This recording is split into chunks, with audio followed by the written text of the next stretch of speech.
We are live.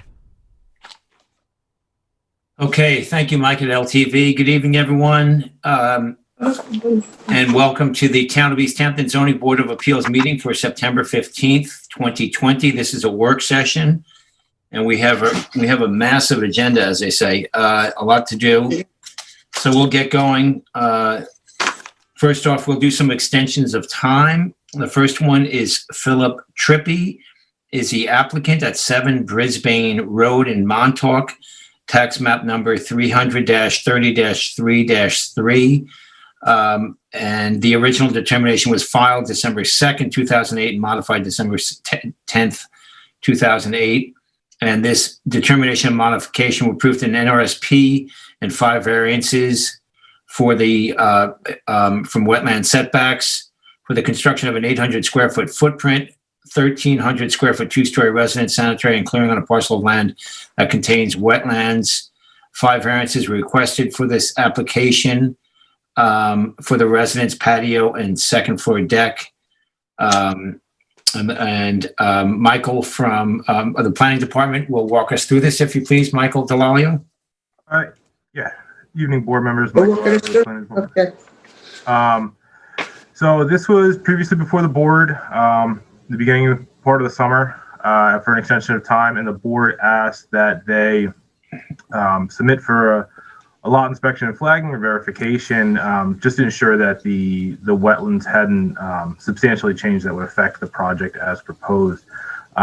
They did submit it, and they submitted it to the board's file.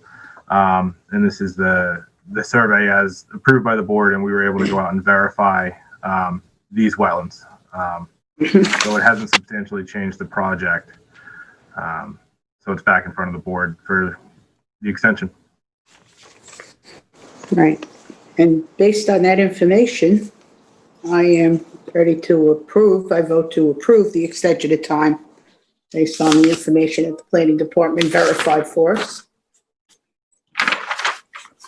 I'm fine with this myself. Board members, any comments? Same here, I'm good.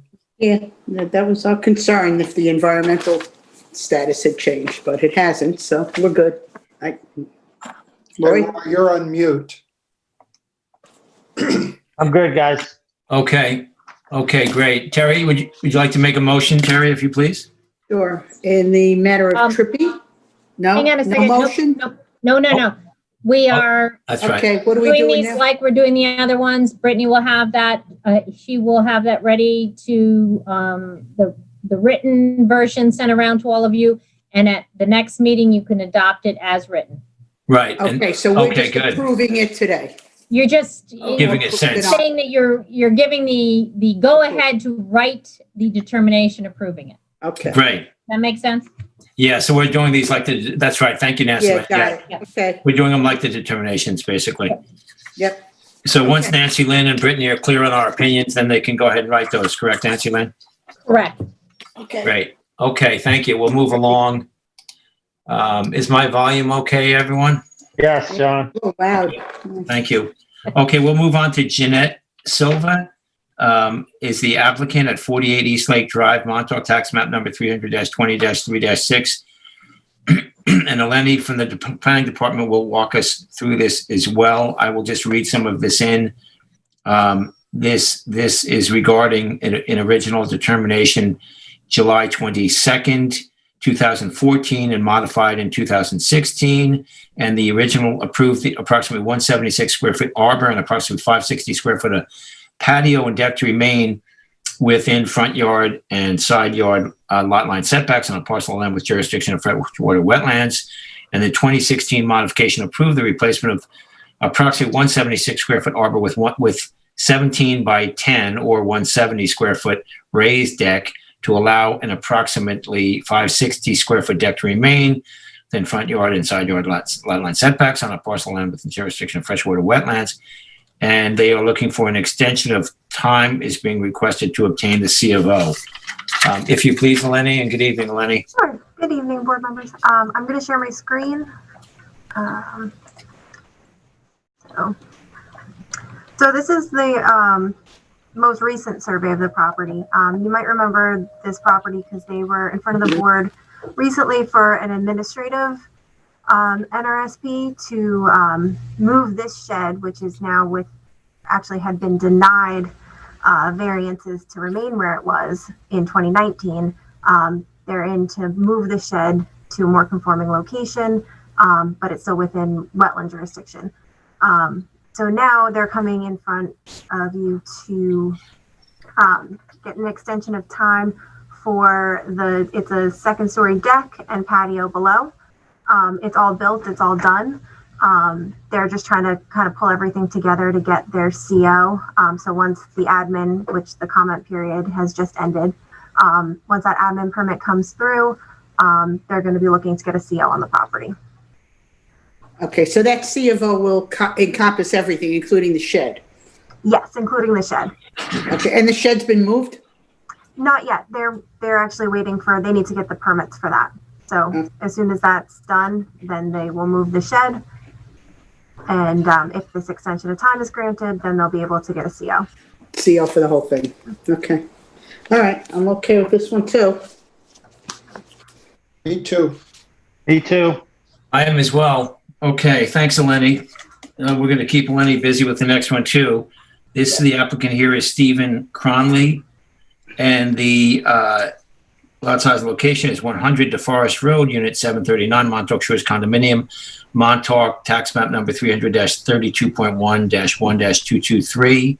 And the original determination goes back to 2017 here. There was a clerical error that was in August, and September 14th, it was updated 2017.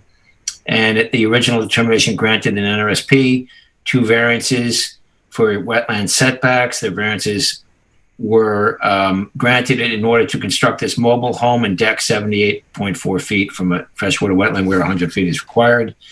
And the description of the work is to replace the existing manufactured home and decking with a new 916 square foot manufactured home and approximately 300 square feet of new decking on a parcel of land within 150 feet of freshwater wetlands. And the extension of time is being requested for the purpose of obtaining a building permit. And this is also in Terry's Montauk district. If you would, Eleni, please. Sure, I'm going to share my screen again. So yep, it's in the Montauk Shores condominium complex. This is the unit right here. And so the wetlands are to the side over here. Show you a little bit closer. None of the work has been done. Yeah, the original permit was in 2017. Nothing has yet been done because one of the conditions of the permit was that before a BP could be issued, that they had to deal with their sanitary situation. Right. And since that has not been handled yet, they never got a building permit. But they're just looking to extend their NRSP at the moment. This is the approved survey. Mm-hmm. Yeah, so this is from 2017, as you said, and I'm okay with this too. I am too. Yep, same here. Same I mean, here. that whole septic issue is for the condominiums as a whole, right? That's correct. Yep. Yeah, okay. Yeah. Yeah, I was saying to Eleni, there'll probably be some more of these coming back. Yeah, I think we had yeah. a bunch of them all at the same time. Yeah, because we Yeah. approved a bunch and now they're running out of their time because it's not been resolved. Hopefully that's going to be resolved soon. Yeah. Okay, next we have AFMP is the applicant here at, I believe it's 404. Brian, you can correct me. Yeah. Montauk Highway, is that correct, Brian? Is correct, 404. I think there's a typo in the memorandum. Yeah, thank you. Thanks, Brian. In Montauk tax map number 300-22-01-04, and this is an extension of time to obtain a building permit. Brian, would you walk the board through this, please? Sure. And good evening, Brian. Good evening.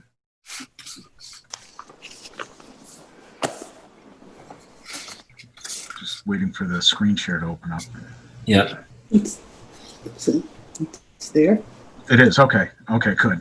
Sorry about that. So this is the property. This was originally approved for a 2-story house in 2005. It had been obviously extended since then.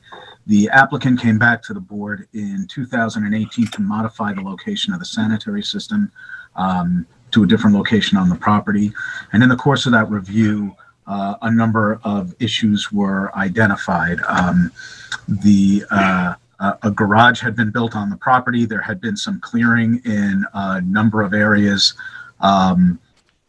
that the board required to be revegetated in conjunction with their modification. The planning department recently inspected the property. They have revegetated the areas that consisted of the location of the prior garage, some of the new clearing near the seaward portion of the property. And if you have surveys that you're looking at, I could bring one up on the screen, but it doesn't really show that much. This southern area of the property is a location of a visual easement that was granted to the adjoining property to the west. You may recognize that as the Ingrao property that's under construction now. And a lot of the clearing for Ingrao encroached on that. It appears that the visual easement has been revegetated along with the other two areas that the board had required. And the unauthorized structures and activity have been remediated, and the property appears to be a good candidate for the requested extension. Thank you, Brian. Okay, thank you. All right, well, based on that, it looks like they're moving forward to get this corrected. So I'm okay with this extension of time also, even though it is an old one. I am I as am well. too. Same here. Same here. Thank you, board members. And thank you, Brian. Okay, next, we have another that Brian will walk us through. This is Stein and Cholakian, Tcholakian, and is the applicant, or are the applicants. And the lot size and location is 6,000 square feet at 15 Treasure Island Drive in Amagansett. Brian, if you would, please walk us through this. Thank you. Sure, Mr. Chairman. I hope I'm still sharing my screen and you can see. You are. Okay, so that's the property bordered in blue in 2016. And in 2016, the zoning board granted an approval which granted an NRSP to replace an existing deck, a hot tub, and install a new sanitary system. This is on Treasure Island Drive. This is one of the Duneland protected areas of the town. That same determination denied an application for a swimming pool that had also required side and rear yard setback variances. In 2018, a subsequent application came back appealing the determination that there was duneland on the property. Again, this is the property in 2016. This is what it looked like on the 2018 aerials. You can see that the areas that had been previously identified as duneland by the planning department were cleared at the time of that 2018 appeal. That appeal upheld the building inspector's determination that a swimming pool would need a natural resources special permit, and the clearing on the property has yet to be remediated. They have applied for an extension of time, and this unauthorized clearing, the planning department recommends that the board address in conjunction with any decision it makes on the property moving forward. Whether that's a request to restore the areas that were cleared with a revegetation plan approved by the board prior to entertaining an extension of time. I think the board could decline to extend it based on the change of circumstances, but essentially the planning department would encourage the board to steer the applicant towards a rapid correction of this condition. Thank you, Brian. I'll comment as this is in my Amagansett district. I completely agree with Brian, exactly what he just laid out as an option. And I recommend that a letter be drafted. I would draft a letter to them with regard to them being compelled to submit a revegetation plan. And once the planning department has reviewed and approved that revegetation plan, then this board would entertain the extension of time, but until then, it would be on hold. Do you agree with that, board members? Well, Mr. Chair, what about conditioning the extension of time as bringing it into compliance and doing the planting before the extension of time? That's the other option, no? No, you can't condition an extension of time. You can't add new conditions on an extension of time. In this situation, since the board could deny it based on a change of circumstances, you're giving them a break by saying we'll table it to get it so that we don't have that potential reason to deny it out there, and then they can hopefully they'll take the hint and bring it into compliance so that it can be considered for an extension of time. So how much time do we give them to submit the re-veg plan once they get the letter? You can table it for a month, and that's, and put it on for the work session in October, which is on the 13th of October, and revisit it at that point. Yeah, I would say, What is the board's recourse should they not complete the project? You can deny the extension of time, and then they would have to come back for to the board for approval. Their original approval would be gone. and if they even didn't want to move forward, I guess Nancy Lynn would have to go to code enforcement if they were not. Yeah, you can always make the referral to code enforcement as well. But what is going to motivate any property owner is they have in hand a valuable approval from this board.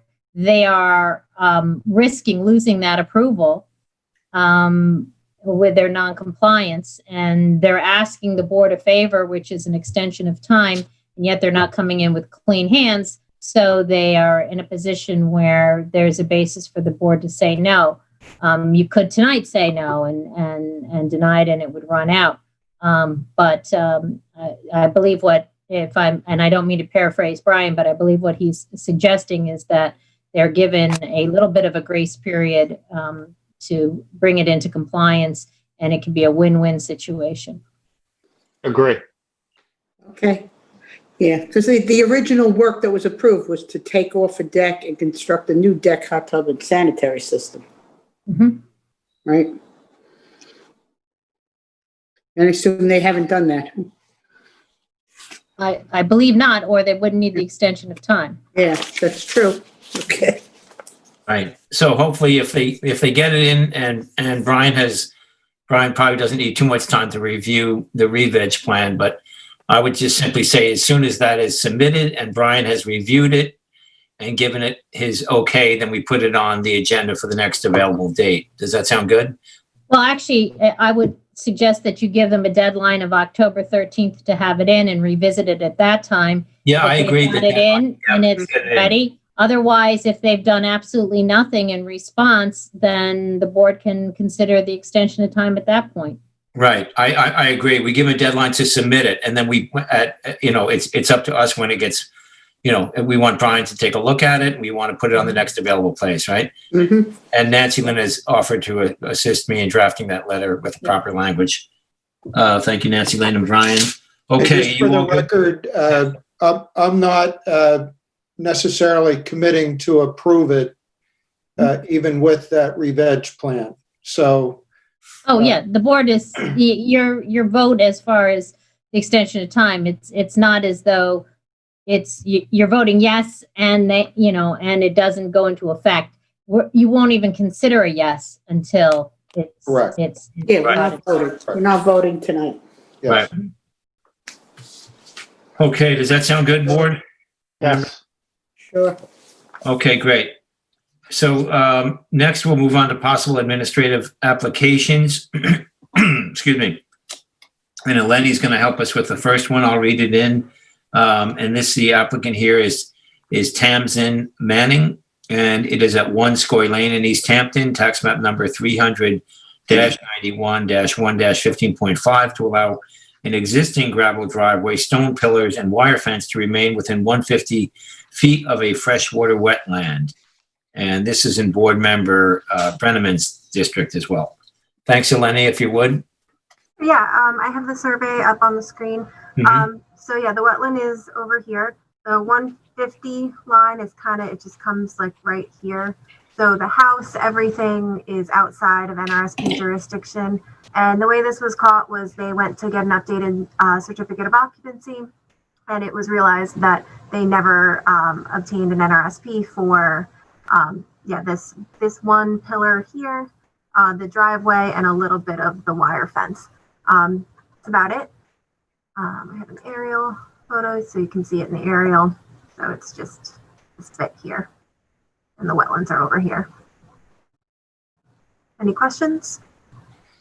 Oh, I was just going to comment. I drove out there this morning and took a look at it. The property drops off considerably to the left of the driveway there, so it's clear that it would run down.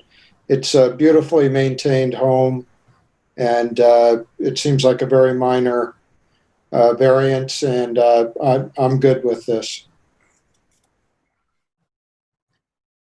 Thanks, Tim. I'm good as well. Roy and Terry? Yes, I am. Do we Yeah. need a second for that? We need a motion, don't we, John? No, we're not doing them. Oh, I'm sorry. These are possible admins. I'm sorry. There's admin. Tim, do you, we'll Yes, make a so motion. let me rephrase that. Thank you.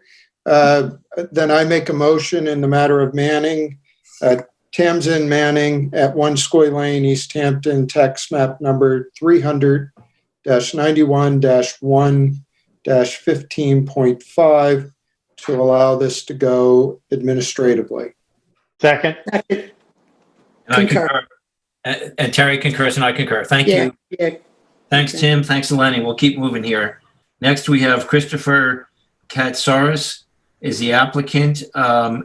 This is at 461 Old Stone Highway in Springs in Vice Chair Delene's district at tax map number 300-103-6-22.1. And Eleni, if you would, there you go. You have the survey up.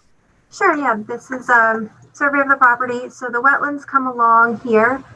This property is actually off of Old Stone Highway, but it is a very long driveway. So Old Stone Highway is up here, and then this is a shared driveway that comes across. So when you're looking at the project, it looks like all the proposed improvements are in the front yard. They're actually not. This is the common driveway, and then there is a scenic easement already on the property. All of this is scenic easement. So the applicant is proposing it's about 125 square foot swimming pool with a water's edge, like infinity pool, some stones. They're reconstructing the driveway, and they're going to have a walkway over here. They're also proposing some re-veg in the front here. So there is a bit of, there's the wetlands over here. You have this whole scenic easement buffer between the wetlands and the improvements, and everything is more than 100 feet. So we thought we would bring it to the board as a potential admin and see how you felt about it. Thank you, Eleni. Board member Brenneman has kindly offered to step in and pick up the Wainscott district until we have a new board member on the board. Thank you, Tim. If you'd like to. John, I think we need a motion on. This is in Springs. Oh, I'm Fine, sorry. just- I beg your pardon. I was Yep. stepping ahead. I apologize There completely. you go. Sorry. Roy, if you would, please. So I agree with the assessment on this, that with the easement and the additional mitigation, this is a good candidate. So therefore, I'm going to make a motion to allow the applicant Christopher Katsaris at Suffolk tax map number 300-103-6-22.2 at 461 Old Stone Highway to proceed administratively. Second? Concur. And I concur as well. Sorry for jumping ahead there. I was looking ahead on me. Okay, thank you all. Next, we'll move on to Carrillo Schultz as the applicant here. Lot size and location is 120,582 square feet at 1 Eel Cove Road in Wainscott, tax map number 200-3-19. And the project description is to allow a 25 square foot generator to remain, 60 square foot shed to be relocated reconfiguration of 1,100 square feet, total decking and patios on a parcel of land containing wetlands. And Michael Delalio from the planning will walk us through this. And again, Tim will be taking the Wainscott district. And thank you, Tim. Evening, board members. Evening, board members.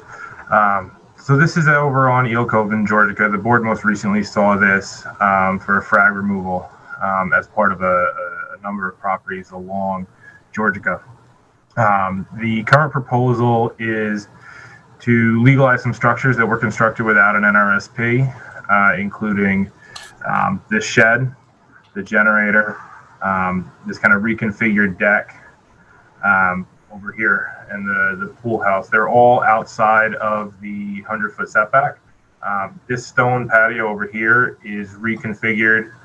It was previously approved as a brick, so that'll be included. It did receive the appropriate variances to be there. This will also include about 10,000 square feet of revegetation along Georgia Pond to come into conformity with the board's previous determination in 2011 to bring the property from being overcleared at 79,000 square feet to the board's determination of 69,000, a little over 69,000 square feet of clearing.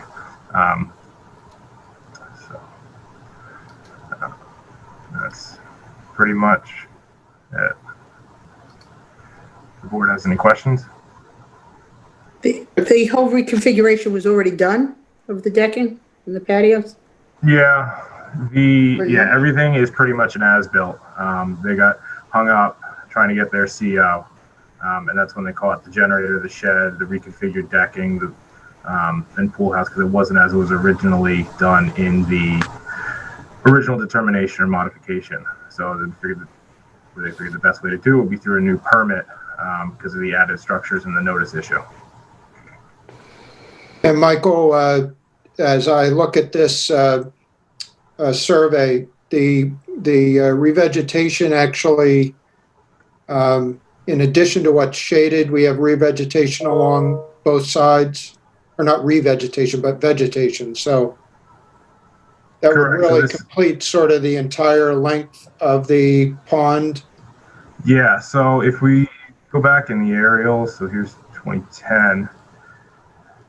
It might take a minute to load just because I'm in screen sharing, but you can see that there was, this is kind of how the board saw it in 2011, and there was a substantial, bit of uncleared area to this side of the property, and then they cleared it over here. So basically what they do is they're kind of swapping, what they cleared over here for putting it in front of Georgia, where it's actually going to be the largest, benefit. They also have gotten the waiver and done the IA on this property as well. So they've got the IA and they'll end up having a significant amount of revegetation to create a buffer to the waters of Georgia Pond. Okay. I'm good certainly with a lot of stuff, but I think I'm good with the planning department recommendation. How about the rest of the board? Yeah, me too. I agree. I agree also, Tim.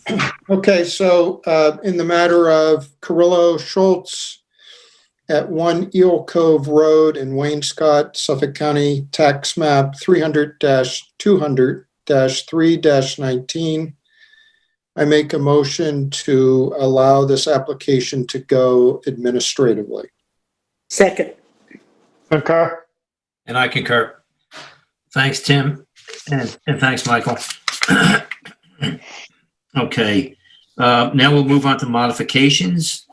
The first one is David Welsh, and is the applicant, and at 240 Westlake Drive in Montauk, tax map number 300-12-4-28.1.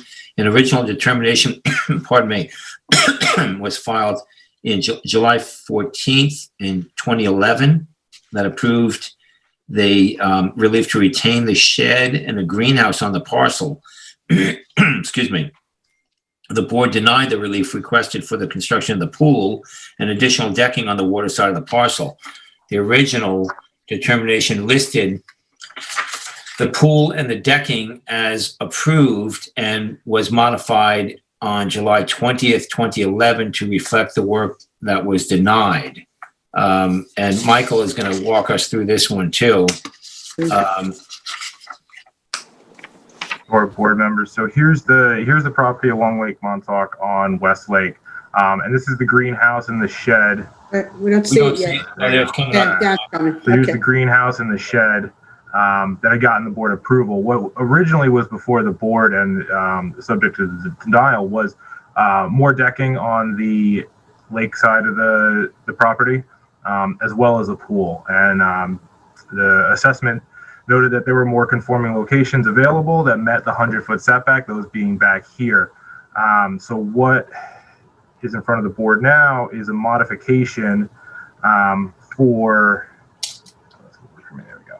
a number of structures that the board never viewed in 2011, including converting the garage to living space, the carport to a screened-in porch, some additions on the back side of the property, a garage, pool, sanitary system is 195 feet away. There is a significant amount, about 10,000 square feet of revegetation proposed. But to be honest, it seems like a bit much for a modification. None of these were noticed in the original application. So we're bringing it to the board for determination on what the proper avenue is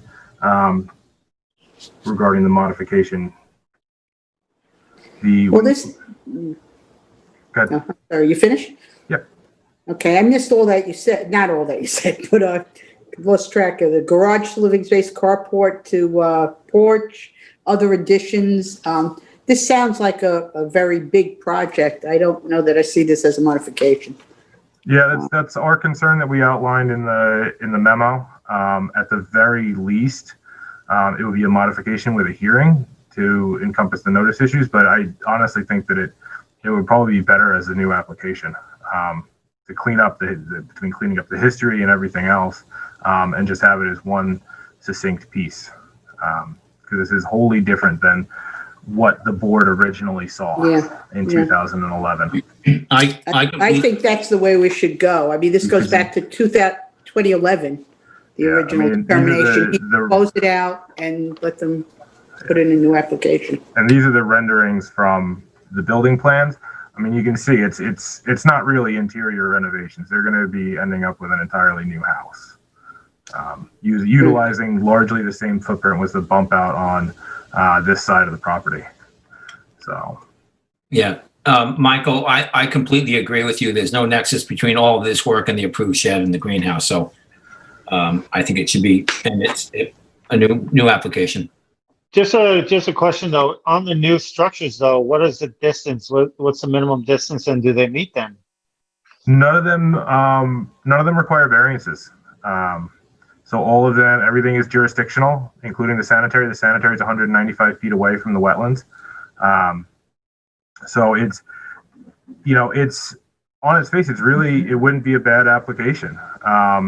It takes into account a lot of the concerns that the planning department had in the original assessment. I just don't think a modification is the proper avenue for it. But only because it's still in the NRSP, Michael? But it's out of jurisdiction, no? These additions aren't, the sanitary isn't. I believe the pool and the garage are. They're 151, so they've got them cited. But the conversion to living space, the increased GFA, the screened-in porch, those would really be what's in front of the board and the sanitary system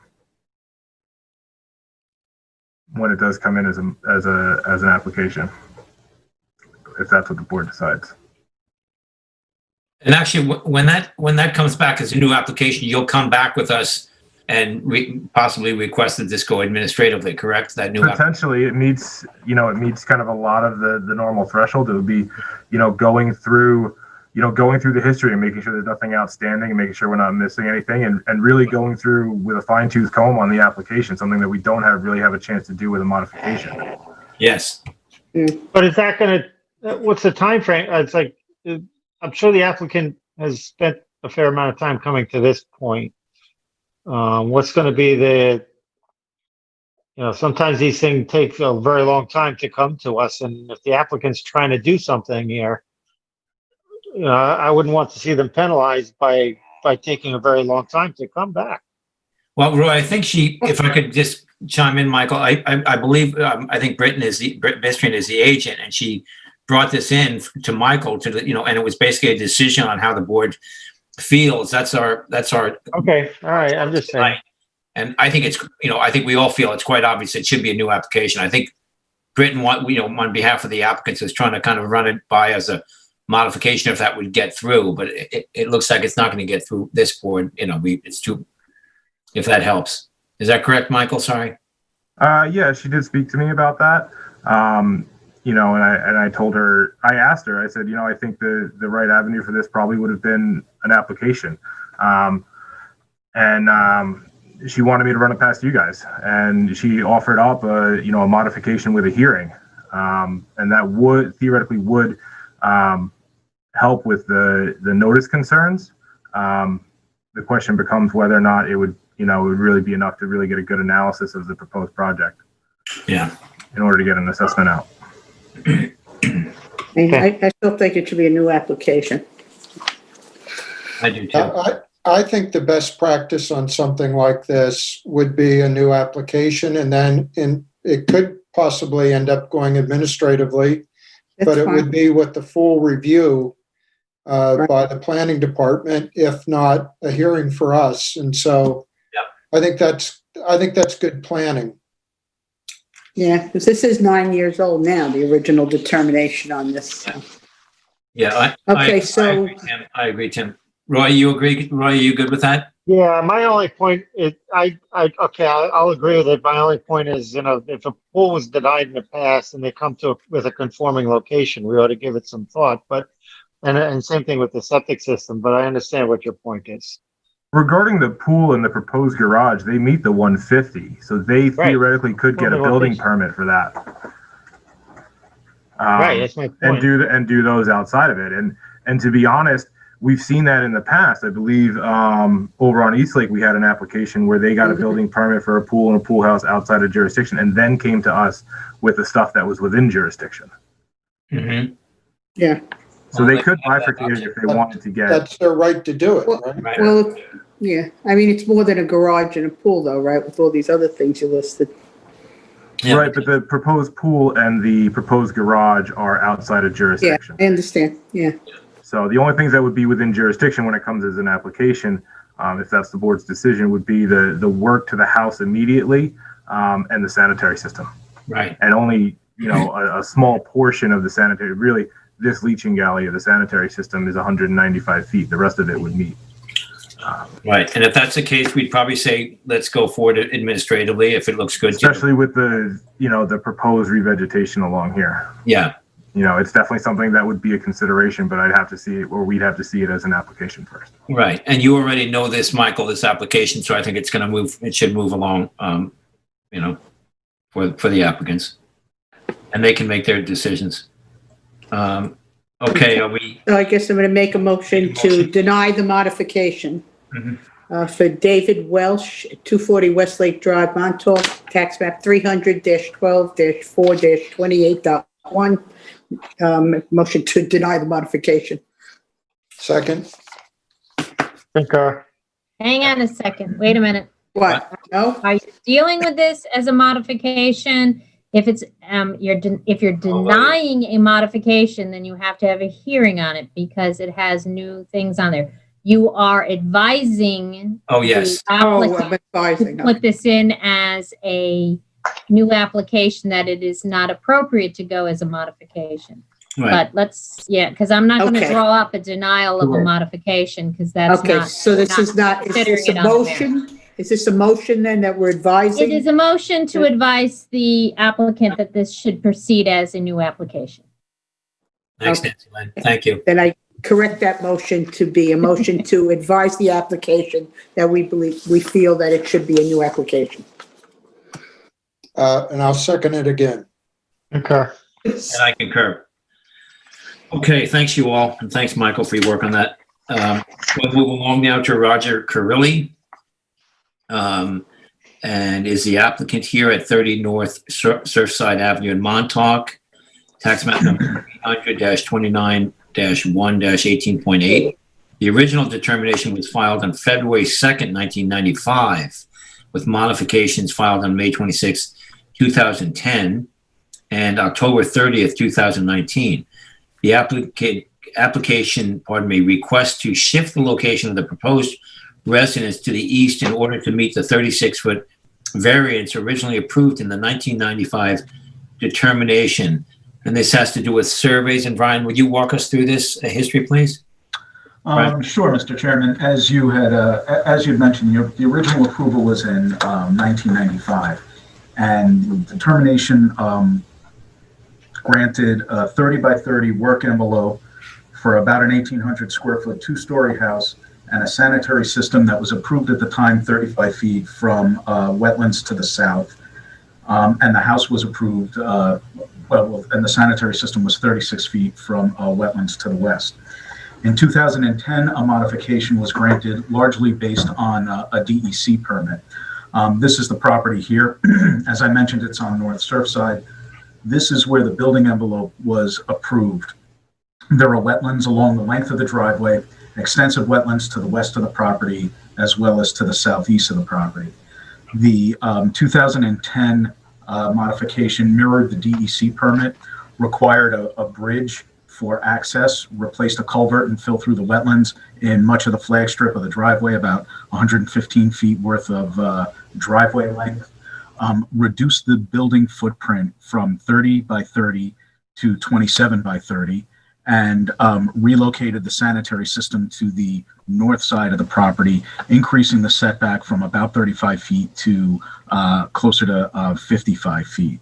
Then in 2019, there was a modification that changed that sanitary system to an IA system in conformance with county and town regulations, and also added a cellar entrance. Throughout those determinations, and I can show you the surveys on the screen if you want. I'm not sure how sharp they'll be, but I'll give it a try. I don't have the actual survey from 1995, but this is the planning department sketch that the 1995 zoning board determination referenced. It was adopted from the approved survey, and it's an old survey. It's been photocopied, I can't tell you how many times, so the resolution is not very sharp. But the closest point of structures to the wetland was in this distance here to the west, and that has remained consistent throughout the years as the survey gets a little sharper, and in this is the survey that was referenced in the 2010 modification. I can probably zoom that up a little bit.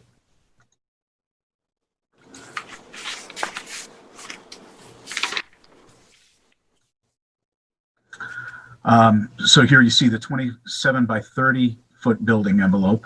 The sanitary system moved from this location over here to the north side of the property, and the distance to the western property line stayed the same. And what wasn't caught all along the way is, although the determination referenced a 36-foot setback, this distance actually scales to about 31 feet. So this modification, this is the survey you're being asked to consider now.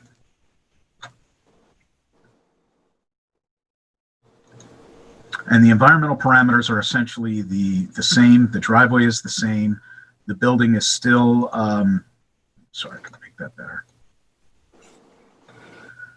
The footprint of the building is 27 by 30. This is the cellar entrance that the board approved in 2019. This is the IA sanitary system, and it's, I don't know if you can read it, but it's about 61 feet from the wetland to the north. You see this pink line is the town's wetland boundary from back in the 90s. The DEC's wetland boundary is a little bit different. In some places they're very close, and some places there are a little bit of a difference. But the house has been shifted to provide that 36-foot setback to the wetland to the west. It maintains the minimum setback to the wetland to the southeast, and the sanitary system remains unchanged. So it really doesn't it really doesn't diminish any of the environmental protection from the prior determinations, and it just aligns the location of the residence with the original setback of 36 feet. Thank you. Thank you, Brian. Thank you. Yeah. Well, with all that said, I would lean toward approving the modification, since the variances are effectively the same. I agree. Yeah, makes sense to me. The only note I would make is I can't tell whether this should be referred to as a flag lot or a mailbox lot.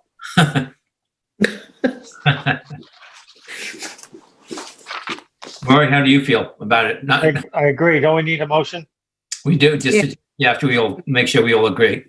Go ahead, Terry, if you would, please. Thanks. Okay, I make a motion in the matter of Roger Carilli, 30 North Surfside Avenue, Montauk, tax map 300-29-1-18.8, to approve the modification as submitted. No, Second. Not as sorry, submitted? guys. Stop. What Hang now? on. I haven't written it yet. So I haven't submitted Oh, it. yeah, we don't do Oh, more. my bad. So you guys are way ahead of me. Okay, So we're yeah. just Now that giving you're her good okay. with this, I'll We're good draft with it. I'm going to attempt to get all the conditions that are in the different extensions and modifications in the different ones and put them all in one so it's clear, clear as mud, what we're doing. Right. Thankfully, great. we have counsel to keep us from going into the ditch here. Yeah, exactly. Just every once in a while. Okay. Thanks, Nancy, and thanks, Terry. We'll move along then to the next is Bungie Onegie LLC, and is the applicant at 772 Old Westlake Drive in Montauk, tax map number 300-20-5-19.2. And board members, you recall this determination is recent, August 22nd, 2020.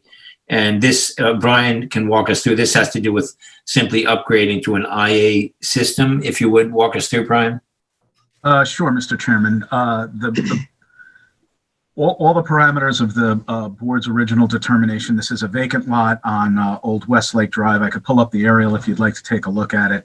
But this is a vacant lot on which a two-story residence and sanitary system was approved. The property has freshwater wetlands most closely along its eastern property line, and it does front on Lake Montauk. So this is Old Westlake Drive. This is the shoreline of Lake Montauk to the north.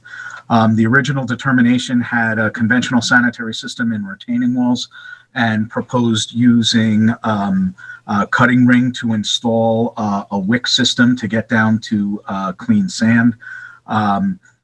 The new sanitary system is an IA system that does the same thing. It proposes the same cutting ring and wick system, and provides the same 4-foot separation to the groundwater table required by the Harbor Protection Overlay District regulations, and consists of the on-site wastewater treatment system as opposed to a conventional septic system.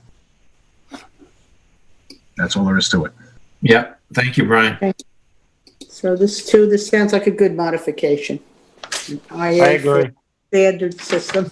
Yes. This goes back to 2018, right? Original approval. Well, it says here determination was August 22nd, 2020. Yeah, it has to go No, back. it was filed. No. It was It filed. was filed. Oh, okay. Yeah, so I would approve the modification. I agree. Agree. And I agree as well. So we Thanks, will Terry. We Thanks, will all Brian. approve it, so council. Council will take care of it. My only That will take care of Yeah. Yep, you did a good job. My only question is the septic plan, Brian, that you sent around, the one I have that it was revised November 13th, 2018. Is that the most recent one? Yes. Okay, all right. And you probably have one that has a date that it was stamped received by the town, correct? I'll get that from you, but I just want to make sure I'm going from the right one. Okay. Well, You have the Update that? survey, right? You have that new survey. and I'll have the survey as well. Yeah, I'll get the survey, but I just want to make sure that I have the right plan. Okay, perfect. Okay, thank you. Now we'll move on to Di Gaetano. Tom Di Gaetano is the applicant at 255 Marine Boulevard, Amagansett, tax map number 300-175-7-3. And Eleni will walk us through this, but I think I should read this in. I will read this in. Administrative NRSP was filed November 7th, 2008, and modified December 11th, 2008, allowing the construction of a 720 square foot swimming pool equipment, a 1,485 square foot pool deck, and a raised walkway on a parcel of land containing dune land vegetation within the town's jurisdiction of freshwater wetlands. The applicant is requesting a modification of the permit to change the wording of one permit condition. C, all structures within the conservation easement are to be removed prior to the issuance of a building permit. And now back to the memo. The applicant would like for the board to clarify that the decks, platforms within the conservation easement are to be removed. However, that the beach access walkway may remain. And Eleni, if you could pull up, share the screen, or you might have it up already. There you go. Thank you. Can you see the screen? So I have an aerial of the property. It's on Marine Boulevard. This kind of shows the walkway here. When we were out there in July, they were actually in the process of removing this triangle here. And I spoke with the applicant. He was going to be removing this platform next. And they were looking to see if they could keep the walkway. The walkway was constructed in 1981, so prior to NRSP jurisdiction. And there is a little bit of confusion with that, the Priato memo from 2010, which specifically referenced this property, saying that the walkways could remain. So this is being brought in front of the board. I have the survey, which shows this is the 2008 approved survey, which does show that, wood deck to be removed within the easement, and it, specifically points to the wood deck, this area here. So it's a little bit of confusion, and bringing it to the board.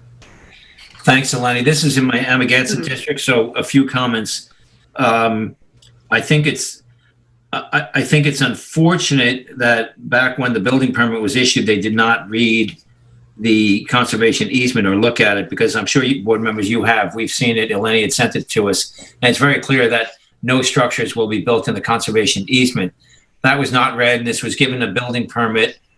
And then, as Eleni referred to, Tom Priato as the building inspector's basically stamp of approval on these lots with these walkways. And then to make matters more confusing, when it came before us, if you look at the survey in front of us, you notice that the decks and the walkway are all dashed. And typically, as Roy knows, that means to be removed when they're dashed out. So that was unfortunate, because when we were dealing with this ourselves, or when the zoning board was, it was assumed that was all going to be gone. But my opinion on this is that we're kind of stuck between a rock and a hard place here because of that memo, and because all of the four other neighbors have their walkways approved by that same memo, and the fact that this also did have a building permit. So I feel that that this should they should be allowed to request their CFO with the removal of the decks after they've been verified by the planning department by a site visit, and allowed to keep the walkway. And I'm interested, board members, in your comments, please. I have a question. On the deck, the survey that we're looking for, that was a condition of the NRSP? Yes, for the pool. So it's for this proposed pool, which has not yet been constructed. They're looking to do that now. Right, so it's part of the determination of the zoning board at that time. And this is the approved survey of that determination? Yes, this is the approved survey from the 2008 determination. Okay. Tim, Terry? Yeah, I guess I agree with you, John. I often wonder when this topic comes up, you know, we have this letter from a prior building inspector. What prevents a current building inspector to issue a different opinion? Why is this valid no matter what? I guess I just don't understand. It's not necessarily that it part of the problem is being able to reconstruct the basis on which he found that to be true. As you can tell, that there's not an awful lot in that memo. There is some discussion of them having existed and having been there for a significant period of time. It doesn't ever, it implies without any background that when they did the easement, they had not meant to include the walkways or did not consider the walkways to be in conflict with the easement. That's what's implied, but there's no proof one way or the other. And unfortunately, with the ambiguity, it tends to go in the applicant's favor. Now, if there was a basis for our current building inspector, whether if she's uncovered additional information or files or paperwork within the department that would lead her to a different conclusion, she certainly is able to come to that conclusion and contradict the memo. And if someone were to challenge that, it would be this board's duty to decide whether or not, to uphold her determination of that. However, where that ambiguity is the problem. But where does the ambiguity lie in this case? Does the ambiguity lie in the zoning board's decision to have everything removed, or does the ambiguity lie in the building inspector's determination? The ambiguity about the allowing that allowing the walkway is definitely in whether it had been somehow approved by the town through the Priata memo or whatever.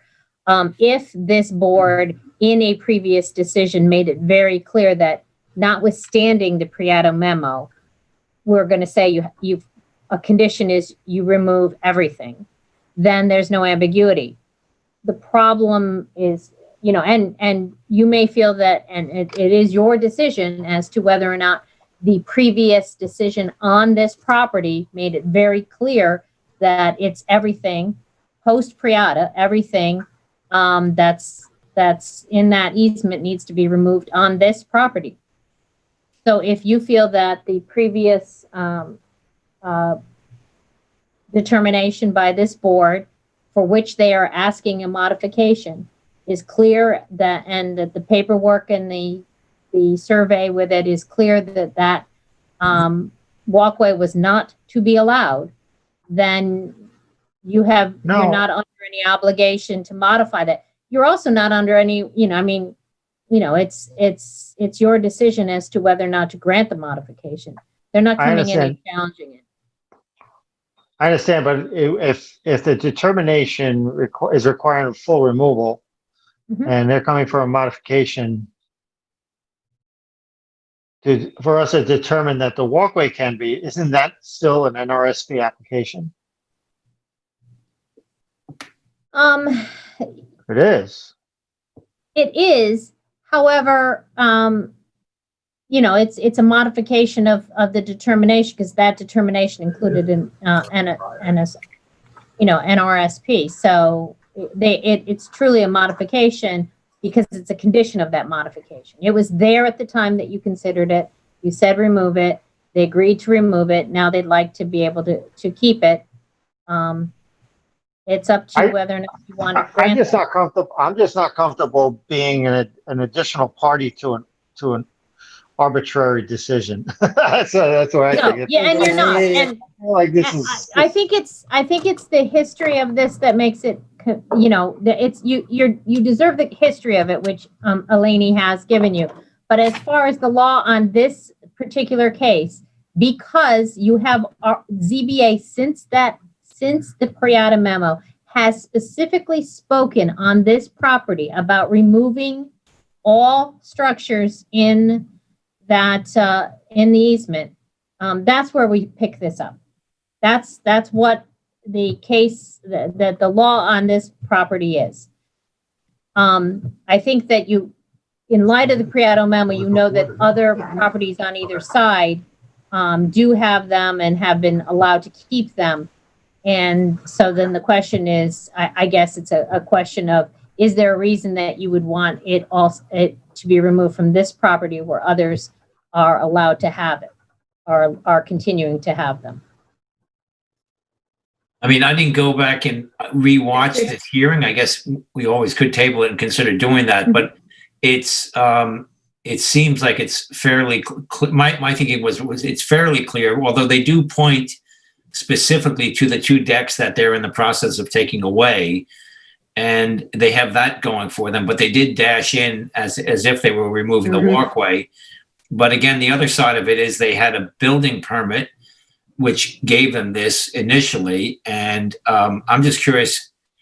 And then they had obviously the Priato memo that upheld all the other ones, but I totally understand what Roy is saying here, and the fact that it might have been Beth. I'm not sure who the Baldwin might have been our attorney then, but the fact that specifically it does state, that all structures within the conservation easement are to be removed prior to the issuance of a building permit. It sounds like we were pretty clear on that. So, yeah, I think that the arrows on the to be removed.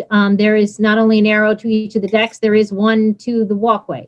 So that is actually. Oh, I'm there. sorry. I didn't see. Can you make that bigger? I missed that. I thought there were only 2 arrows. Yeah, Can you there are enlarge 3 arrows. No, There's an the arrow arrow is there. to the walkway. And they're not. Wow, that's yeah, that's even more clear. Okay. So they're not saying, I don't think the applicant is coming in and saying, give us the benefit of the Priato memo. I think you need to know that it's out there and put it in context of it's information that that the board needs to know exists. It is not binding on the board. It's not necessarily persuasive on the board, but it's there. So it would be inappropriate for you not to know of that and consider that when contemplating this modification. No, I know, but my question, Nancy Lynn, is this. It might not be, is the owner coming to the town and saying, I'm not asking for the benefit of the Priato letter, or is the building inspector saying, we're not going to give you the benefit of the Priato letter? No, this did not go to the building inspector as a, I want the Priato benefit or whatever we'll call it.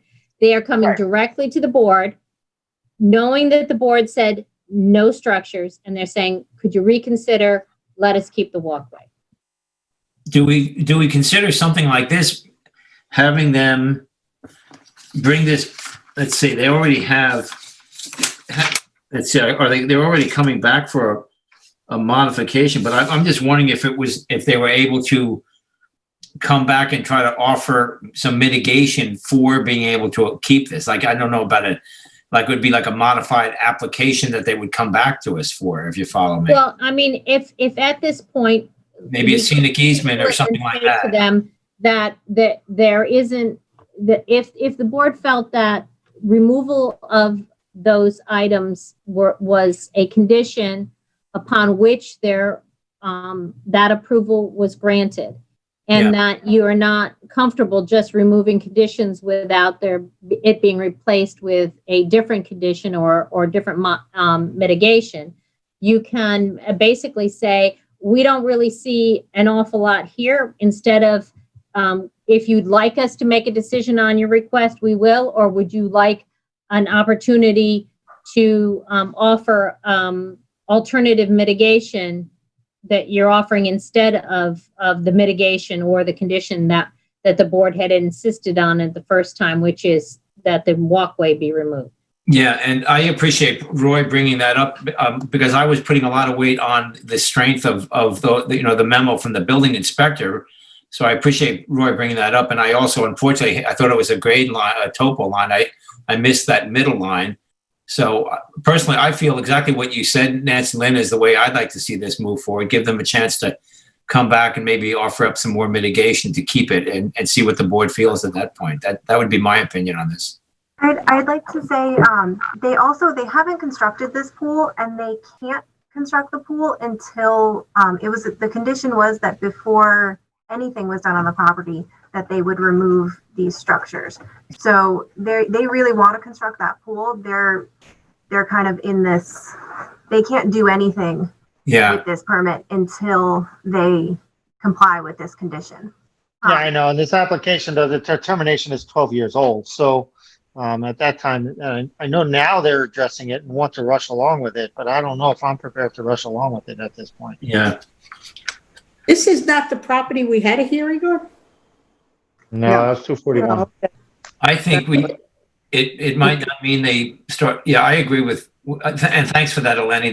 That helps. But I like to think that this could, if the board agrees with what Nancy Lynn mentioned, and and this came back, I have a feeling this could move along fairly quickly since Eleni knows the project really well already and has been dealing with them. It doesn't seem like it would be a lot of time or work for them to come back with some sort of mitigation offer. Gary, just saw this as an extension time. That's why it's really. Oh, Nancy Lynn, you're getting a bad reverb. Yeah. Oh, sorry. Still are, but anyway, I don't know what the setting is. Yeah, so I don't know what our options are here. I guess I would like to go back and do a deeper dive and a fuller review on this, if possible, because I'm just not comfortable offering some kind of open-ended deal trade. I'd like to be able to fully understand the determination and what's being asked for before I agree to that. Yeah. I guess we can't. So the last time this was heard, is that correct? Would there be an LTV tape of the 2008 hearing that we could see how that board discussed this? But I don't know if it really matters. How about this? What was the date of the pre-auto letter? It was 2010. So it was 2 years after, yeah. 2 years after. And he did mention this property too in his memo, obviously. Yeah, he specifically mentioned this property. Yeah. 5 others. The valid C of O. So that's a legal thing. Can he override a ZBA decision? No, he cannot. We can't understand You're over-modulating, unfortunately. I don't know. It's probably in the end. I'm in the basement. We can't understand. Yeah, it's unintelligible. We can't hear you. Shoot. Nancy Lynn, this is Mike from LTV. A simple potential solution, if you just log out of the meeting and log back in, sometimes that fixes that issue. Okay. We'll wait for you, Nancy Lynn.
I just checked, and the oldest recording of a ZBA meeting online is 2012. I don't know if they still have other records that they don't put up on the website, but Yeah. Thanks. Okay. Thanks, Is Jim. this any better? Yes. Much better. Yes, yes. Okay. All right, good. Thanks. Thanks, Mike. You're welcome. Okay.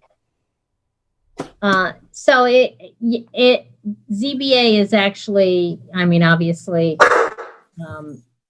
in the order, pecking order, can make a determination whether or not the building inspector was correct in his conclusion with regards to that memo. So it is not that the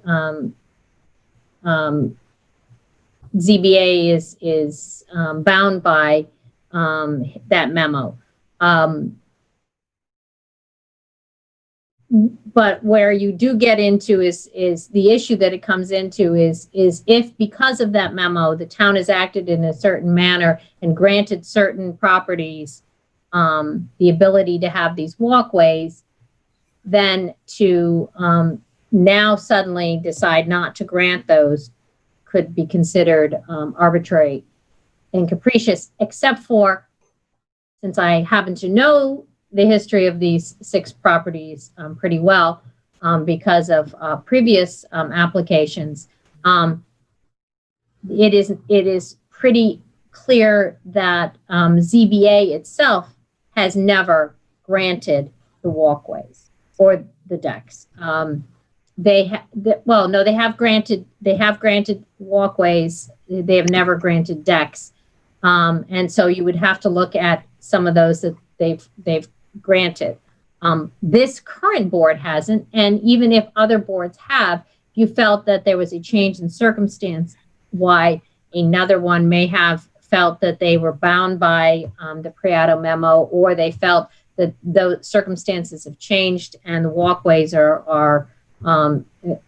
been found now to be less consistent with our code than they were previously thought to have been. You can make distinctions on that. Yeah. That Thanks. has to be through the appeal process, no? Not really, as long as you make the go through the reasoning of why you find that. I mean, this would be a perfect example if they were to come to you with an app, I mean, it would be in making your decision of saying, no, we don't feel that it's appropriate for it to be here. Then if they were to bring a Article 78 and say, look, no, you're not treating us the same as everyone else, and look at all the other reasons. One of the things that the court would look at is, did they consider how the others who would possibly be considered similarly situated were treated? But it's how it's treated by ZBA, not necessarily by the town. And in one instance, it was clear that it was handled and resolved due to a settlement of a ZBA Article 78, and they came to a settlement, which that has no bearing because those are carved out as not being precedent for the others. So it would be looking at the other ones, and the board is free to do that and look at them and take some more time and see if really there is a way to distinguish. You've already made this decision on this one to say no. You're not in any requirement to go back on and modify once a decision is made. So you're not under any obligation to do that.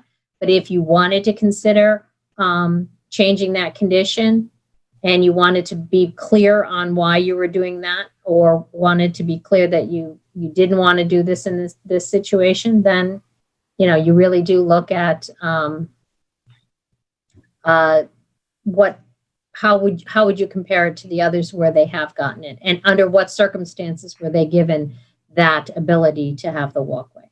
So thank you, Nancy Lynn. If I could just comment, thank you for that. I'm thinking this was in 2008.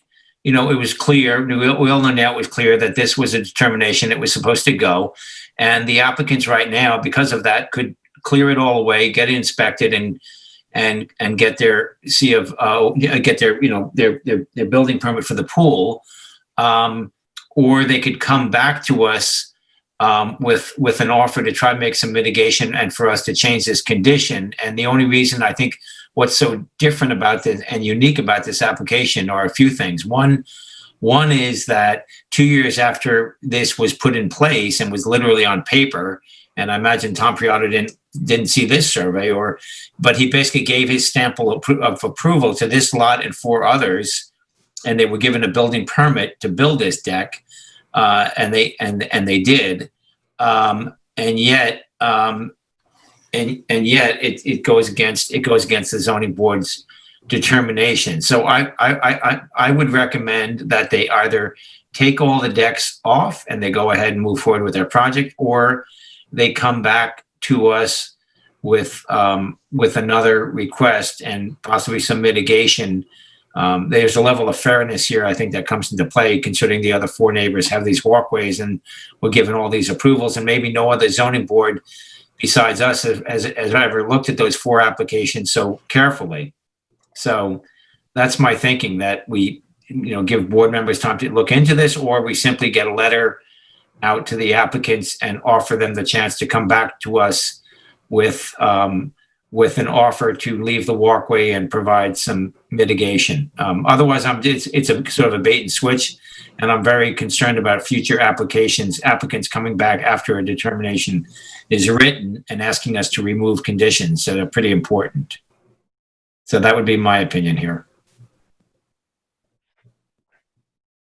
And just to remind the board, not so long ago, earlier this spring, there was an application on a neighboring property, 241, in which, although the deck wasn't allowed, you did acknowledge that the walkway was.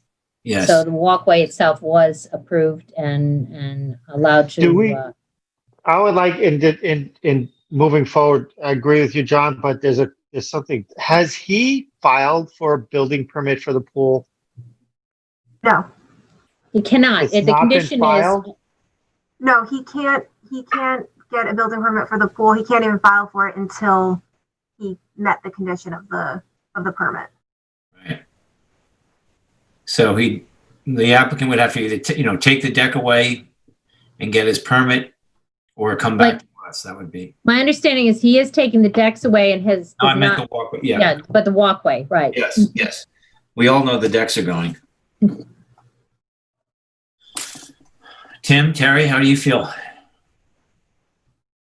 Yeah, I feel the same way. I was just reviewing the determination just now. It's very clear. So I think we should fully Yeah. consider this. I think it is clear. I'm sorry, I was on mute there for a while. And, yeah, I mean, we did have a recent determination, as council said, but I don't know that in that case, there was no 2008 determination from a previous board. Right. There's similarly, so I think we should pursue. See if there's. So if Take it off. we all agree on this, I guess, Nancy Lynn, you and I could draft a letter, or would we have Eleni simply draft a letter back to them? Well, I'm sorry, I You get work with distracted Eleni, because I have an whatever. applicant asking where things are on our agenda right now. Yeah. So you're looking to ask them to to give them kind of a heads up that you're looking to see what other mitigation they are doing, or do you want to go ahead and do a denial, and then they can reapply for the walkway as a separate I would like structure? to. I would like to work with them a little bit there, because this is a very unique situation with the history and with the memo and all the neighbors having theirs and been approved. And as I say, we might be the only zoning board that focuses in like this on this particular situation. But so I would work with We them. could put it on for the next work session on the 13th and ask them if there's additional information that they'd like to Lainey could let them know that the board would like some additional information as to, what other mitigation they would offer to encourage the board to consider removing a condition that was of great importance in the original determination. Yeah, I'm good with that. I'm good with that. Board members, are you okay with Eleni just working with them and letting them know that? Yes. Board members? I guess. I mean, counsel, you said you would do a denial on this one? I don't know. If you have your choices. It's coming in right now. If you're asking me to prepare a denial because you're not comfortable approving a modification on that, I can certainly do that. And then their alternative would be to Article 78 that, or put in a new application in just asking for the walkway as a brand new application. Or we can give them more time to revise their proposal for this modification before the board. That's up to you. Yeah.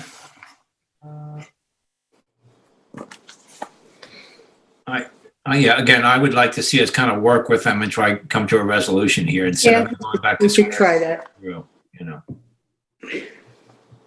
I don't know what that means. Guess I don't know what mitigation they're gonna. Well, offer. I guess They I would. already have an easement there, so what other mitigation? Yeah. I'm thinking about something else on the site. That's a good point. I see your point. But I'm thinking of some other.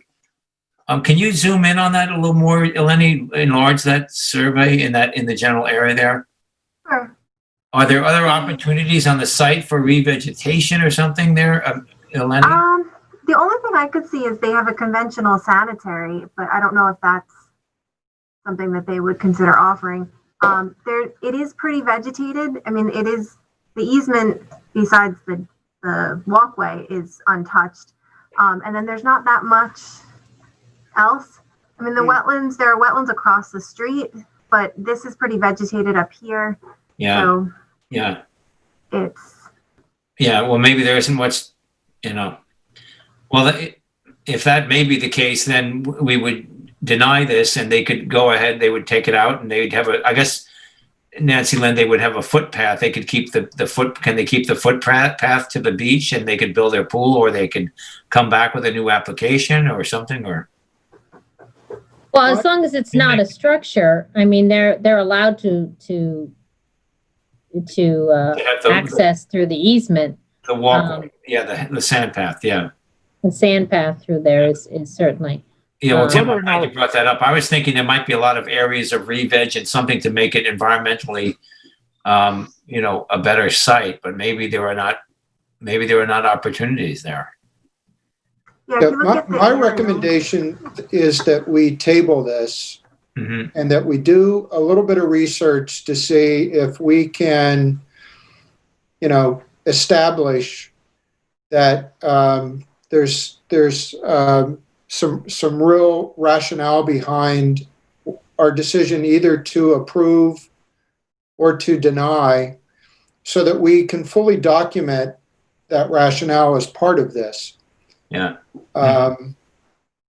Because I feel like, based on what we've just talked about here, that there very well could be some very specific circumstances that make this property stand alone as it relates to this group of properties, because the circumstances are so unique. And I don't mean to throw poor Mike under the bus, but I don't think it would be much for him to update the information of the history of the 6 properties, because he just had done that for the previous application on 241, and perhaps can just give you when each of the properties were granted their walkways, if at all. Yeah, and even looking at the property history cards, I'm good with all of that, Tim, your suggestion. I'm good with that myself. Okay, let's do that. Roy? Yeah, again, I'm more concerned about the legal argument, notwithstanding what the zoning board can do, but did the building inspector's letter trump the ZBA's decision? That's kind of It can't. It doesn't. It does have some influence as just like in other decisions, if it's relied upon or it's allowed other properties to have a feature that this property wants to have, then there is a basis for, if the town has allowed it in other avenues or in other ways, then it may in some way be a factor to consider, but you are not bound by that memo. Right. So we would basically be requesting that Eleni do some research for us, correct? Yes. On the adjacent lots, Tim, right? And see if there's anything unique. I think it'd be interesting if we come across, some other variances. I mean, We'll look into those. I mean, John, at the end of the day, this really does boil down to a simple modification. It does do that at the same time, but so I just like some additional time to think about it. Yeah, good. I'm good with that. Okay, so we'll leave it at that then, right? We could just pretty much table this, right, council? Yeah, you can table it, and when I probably can pull this stuff out of Mike's memo on the other application and get that to you for the history of I believe there's 6 lots that were part of this easement that all were encompassed with that, and then coupled with more information from Eleni, maybe she can pull up some of the documents and such from the original application that they're looking to modify. So if she works on more on this property in particular, and I will get you more information on the adjoining properties and get that out around to you, and then we can get it back on an agenda when you're comfortable that you have enough background information to consider it. Sounds good to me. Okay. Thank you. All right. Thank you all. I missed the last 2 minutes. My connection dropped and I can't get back in there. Terry, we're going to do homework and get it to you. Okay.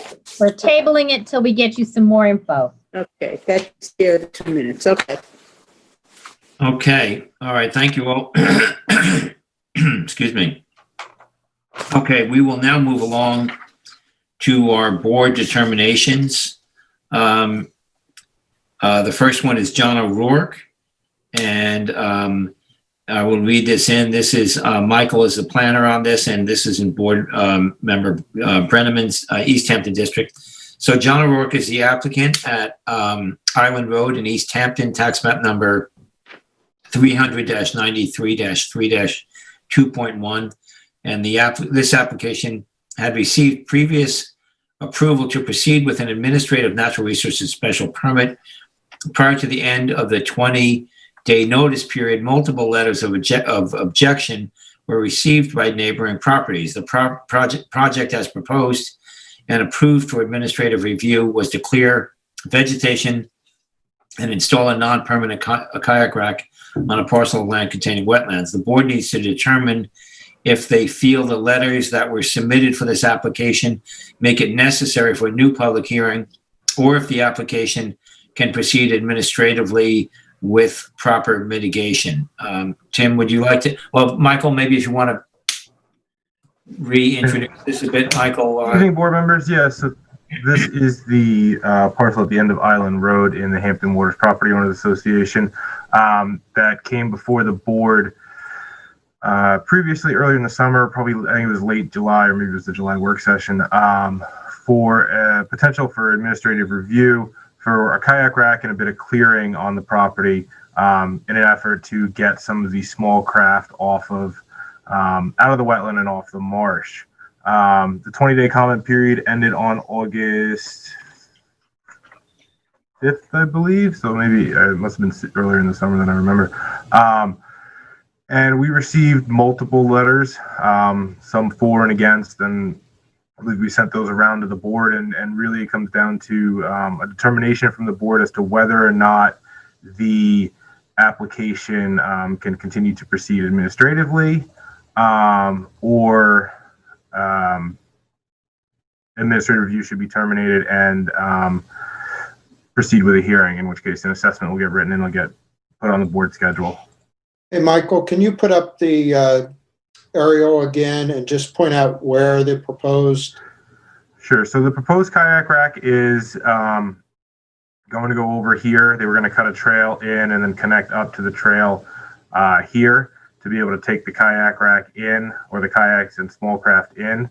The kayak rack itself was in the application 144 square feet, and meeting the 100-foot setback theoretically would, they could go get a building permit for it under the reduced jurisdiction provision. So really the what's before the board in terms of the NRSP standards is the amount of, the hand cutting and clearing that they would do. There isn't a large amount of understory in here. Hand cut and clear and kind of cut a small trail that would connect up to the existing trail down to the water. A large number of the letters that we received, the concerns with the application surrounded, were really about parking and increased use of the end of Island Road here. There is no current parking proposed with this application. All of the existing parking that I've witnessed down there and have seen has been on Island Road. That isn't even on the parcel itself. You can see this section is carved out, and that is actually part of the town system. Yeah, so board members, if the standard is substantial public controversy, we've received a total of of 8 either letters or emails on this application. And for those keeping score at home, 4 were in opposition, 3 were in support, including the applicant, and 1 was sort of Switzerland, but did raise concerns relating to parking and access. So I don't remember in my time many applications that resulted in 8 letters or emails. And so I kind of feel like we're obligated to have a public hearing on this. I read every letter, and a number of them relate to community character type issues, which does impact the board's decision. And I'm not, it's not our decision here to decide this. I walked the property today. It's a beautiful piece of property. I mean, just spectacular. So I'm not here to make a recommendation whatsoever relating to the application, but I kind of feel like based on the amount of activity, it does kind of fall into the category of substantial public controversy. So my 2 cents. Well, thanks, Tim. I would say that I would agree with you, Tim. I mean, I don't know how substantial a lot of the letters were. I read them all myself, but the fact that, this is a community and you're getting pros and cons, and I agree that it makes sense to give people a chance to speak their piece. And so I'm in agreement with you, Tim. Well, the parking, though, would not have anything to do with an administrative application, right?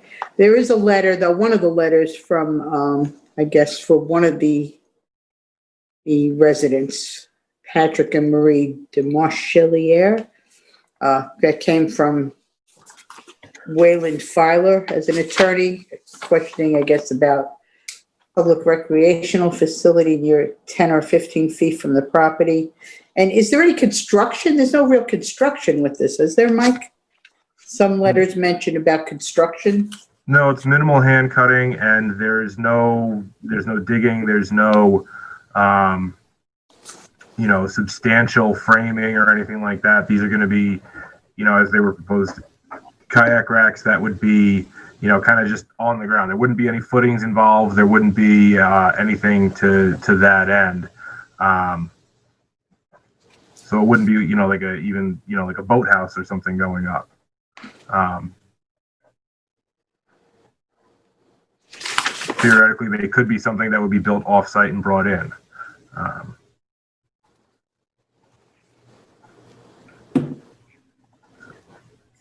And those are the neighbors to this side, that the board noticed the encroachment of the clearing, on, and that's that property right here.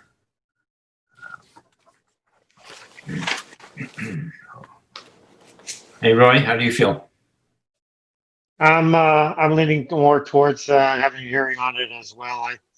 I also know that there's a lot of areas in the town where kayaks are strewn all over beach grass and stuff like that. It's desirable to get them in a rack, but Right. I think based on the opposition here, I think we have to be a little bit diligent here. Okay, we can give them, I'll go with the hearing. I'll go along with that. Okay, So working up a formal assessment and get it in the process. okay, thank you, Michael, thank you, Tim. Okay, we'll move along at board determinations. We have Gerard Realty LLC. And the applicant is Gerard Drive Realty Associates LLC at 229 Gerard Drive in Springs, tax map number 300-42-2-7. The original determination was filed July 13th, 2016, which approved the relocation of a 1.5-story residence and the installation of a new sanitary system on a parcel of land with beaches and wetlands. The relief the relief approved included a number of variances from wetlands and the edge of the beach to relocate the residence, construct a sanitary system and decking on a constrained parcel on Gerard Drive. The applicant is requesting to obtain their certificate of occupancy. And this is in Vice Chair Jolene's Springs District. And Michael, if you would you have something to pull up on the screen here for us, Michael? Sure, board members. So this is another one that the board has looked at in recent history, within the last year, I believe late spring. So this is the 2016 aerial, and this is where the house was. The application then moved it back over here. I believe this was prior to them constructing the sanitary. And when we went out and did our inspection, we noted that the sanitary system that was installed had a fourth wall. The original approval only included the walls along 3 sides, and this side underneath the house, it was never shown to have a wall, a retaining wall for the sanitary system. They then put in the plastic bulkhead sheathing that's effectively acting as a retaining wall. They came to the board for their CO. That's when we noticed that and brought it to the board. Originally, the board held off on making a determination regarding the new structure, the effectively sanitary retaining wall, the bulkhead, until they got their green stamp, their final stamp from Suffolk County Department of Health. So they have submitted that. So Suffolk County Department of Health has given the sign off, and on that, effectively on the bulkheading that's over there. So it comes to the board for the issuance of a CO, and a couple of other little things. One of them being for the board to make the determination that this is acting as a sanitary retaining wall and not a bulkhead. If it were acting as a bulkhead, it would be subject to the coastal erosion overlay zone that prohibits for Gerard Drive, that prohibits shore hardening structures like bulkheading over here. So it would need a variance if it were a bulkhead. It is landward of the house, so even though it is bulkheading material, it is effectively a sanitary retaining wall. So for the board to make the determination on that and then advise the applicant on their next steps towards getting their certificate of occupancy.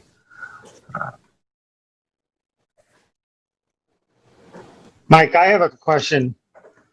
Are we somewhat considering it the possibility of being a bulkhead because of the terminology bulkheading material? Yeah, I mean, it's typical. The vinyl sheathing that they use is typical what we would see for a bulkhead. Right. Yeah. But a bulkhead wouldn't be normally on a landward side of a house. Correct. That's the overriding difference between, it's not really, acting as a bulkhead. It's not really protecting anything. It's So the question effectively is, acting as a sanitary retaining wall. right, so the question is it there to meet the grade requirements from the sanitary system? Even though it wasn't shown on the sanitary permit, the Suffolk County, the health department permit, is it there to meet the grade requirement? Without it, the fill that they put in here would continue to wash away and erode out underneath the house, continually exposing the sanitary system unless something were put in place. They outlined that in a letter that they submitted in the past. And keep in mind that this is 2 houses down from one of the other properties down there where they're kind of routinely covering the sanitary system. So it would, if it were removed, that's likely what would end up happening is they would have to continue to keep it covered. So it seems to me that it's a required retaining wall based on and I think if they wouldn't get their green stamp if that grade would be caving in. So I don't think it's a bulkhead. I would recommend us just letting it ride, but somehow in our wording saying that it's not intended to be a bulkhead for the purposes of whatever the wording is as a structure, as a coastal structure. Well, if I could just jump in. It's not a coastal structure. Right. Yeah. Well, if I could jump in just to tag on to what you're saying, I discussed this as well with Michael. I feel it is part of the sanitary system. I agree. And the fact that they have a green stamp, I would like to keep this simple. I think we all like this application, what they did here. And we all know why they had to do this. And the county obviously knows why they do this. So I would like to keep it simple if the board agrees and simply modify and I discussed this with council, modify if we could do this, and I believe Nancy Lynn believes we can, modify our determination simply to cite to note that a third wall of the 4-sided sanitary system is per the approved and stamped approval by the Suffolk County dated August 18th, whatever it was. So basically, I'm sorry. Basically, what I'm saying is we modify our determination to add another wall to the sanitary system per the approved survey and green stamp dated such and such. I agree. Keep it. I do too. I just don't see this as a precedent at all. Yeah, I agree. Agreed. You agree, Terry? Yes. Excellent. So, council, are we good on that? If we all agree on Yeah, that? what I'll do is I'll prepare a modification on it so that it conforms so that you can then once you adopt that modification, then you can then make a motion to determine whether it's ready for a C of O. Okay, great. Thank you. So it'll be on for both once I get that modification ready. Excellent. Okay, thanks. Thanks, Michael and board. Nancy Lynn, thank you. Okay, we'll move along next. We have Gregory Mansley at 305 Shore Road, Amagansett, tax map number 300-84-3-11. The board last reviewed this project in the spring of 2019. This application was originally denied. However, there are renewals for the roof decking dated May 3rd, 2019.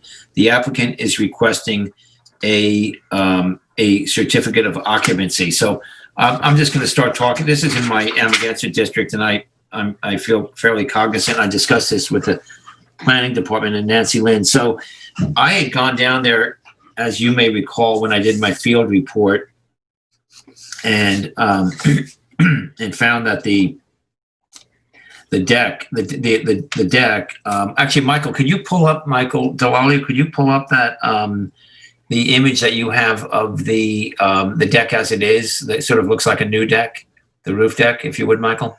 Sure. So, and then I'll just kind of keep talking here. So I went down there and the deck was in really, really horrible shape. and very dangerous. So then we denied that application. However, they had not, they did have a building permit for the roof decking, but they neglected to obtain the extension of time for that building permit. But they had the building permit, they went on and built the deck. And I thought that was the case. And that all looks nice and new to all of us, doesn't it? But I went there this afternoon. No one was there. I knocked on, so I took a look around. And it actually is not a new, it's not a new deck at all. They put a lot of screws in it. It's all the same old lumber. They might have replaced one or two pieces, but I really couldn't see any new lumber. And they sandblasted it like really hard. So it makes it look and clean it up. They did a very nice job on the renovation of the house. They did not, the whole site has been cleaned up. By the way, it had a lot of kind of garbage, things around it, strewn around. The site is, there were about 6 deer right in the yard when I walked over there. They have not, it's literally, they did not change the floor joist. They didn't change the decking. They just screwed down the decking and the railing. They probably, screwed and made sure that the spindles weren't falling out. And I'm fine with letting them however we can make this happen, get their C of O. But before that happens, I would like to somehow have the building inspector inspect the deck, because I think it really needs some strapping for one thing to hold things down. And some of the railing is a little bit wobbly. I really think they simply some bracing or some sort of structural carpentry should be done there, because it's not in wonderful shape, and it's definitely not a new deck. I personally, I'd be fine if they wanted to rebuild it in place in kind, because I prefer that children, and it's a safe place up there for people. But they did not expand anything. And like I say, I couldn't even really find a single new board in the whole project. So those are my thoughts on this one. Anyone else want to comment here? Sounds reasonable. Agree. Tim, Terry? What was denied? The roof deck? The extension of time. The extension of time, because it had gone back so long. And yeah, scroll down to the picture on the bottom, if you would, Michael, please.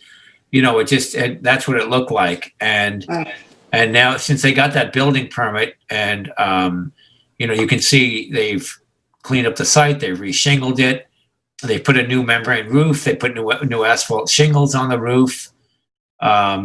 It's a nice little cottage, and I'm fine with it. I'm just concerned about the safety. I'd like to see a little more work done to make it safe. I don't have any problem with that as a concept. So what you basically are saying, it's ready for a C of O so long as the building department finds that the roof deck was built per code? Yeah, exactly. The stairs and the roof deck meet the building code. Building codes. Somehow, I just hope when the building inspectors go there, they actually walk up there and kind of feel the railing, because some of them are like, just when you start going up on the right, you can shake that rail, and when you go up on the top, you can kind of move the railing. It needs some angle bracing and some structural stuff, but that's not for me to say. But it doesn't meet the lateral forces of the New York State Building Code, I'm sure, right now. So perhaps that the conditions have been met for a C of O, although whether the roof deck and the stairs leading up to it meet building code is obviously you're deferring to the expertise of the building department to make that determination. Exactly. But as far as the conditions or the items that this board needed to review with regards to a certificate of occupancy, they've satisfied those, but that there are concerns about whether or not the deck and the stairs leading up to it were built according to code. Exactly. Okay, we good, board? With that, we good? Yeah, okay. Okay, thank you. Thanks, Nancy Lynn. And Brittany, I know you usually write these letters. If you want to run that past me to make sure we get all the language in there correctly, let me know and I'll be glad to help you out tomorrow. Yeah, Sounds good. I think almost exactly what you just said would be perfect. That's my opinion. I think you summed it up perfectly, Nancy Lynn. Mhm. Okay, we'll move along now to board decisions. Am I correct in the right place here? Let's see. Yeah. Okay. Okay, we're getting there. Okay, we have Michael Padden and Patricia Padden. Patricia DeRosa Padden are the applicants at 20. The lot size and location is 22,510.12 square feet at 61 Greenwich Street in Montauk. This is in Terry's Montauk district. Let's see. Let's see. I have to read that in, I think, yeah. Now, what do we have? Sorry. What do you need? I don't know. I don't have anything to read in. I want to read in from the TAM here. I apologize. Are you looking for the You want tax me to map? read it? Yeah, well, yeah, I wanted to read it in. Or Terry, do you want to read it in if you have it in front of you? Yeah, I have the TAM, yeah. Yeah, the TAM, yeah. So what do you want? The project description? Or Yes, if you please. Yeah, please, thank you. Okay. Project description is to construct a 561 square foot of covered porch / sunroom, 80 square foot entryway, and 38 square foot covered landing on a parcel within NRSP jurisdiction. The relief requested is an NRSP pursuant to 255-4-20 and one variance of 14 feet from 255-4-40 wetland setbacks is required for the covered porch sunroom to be located at its closest 86 feet from a wetland and any other relief necessary. Okay, This is tax map number 300-012-03-05. 61 Greenwich Street in Montauk. okay, great. Let's see, who's the planner on this one? This was a Lenny. Eleni, can you pull something up there as a reference for us, please? The surveyor. Survey up.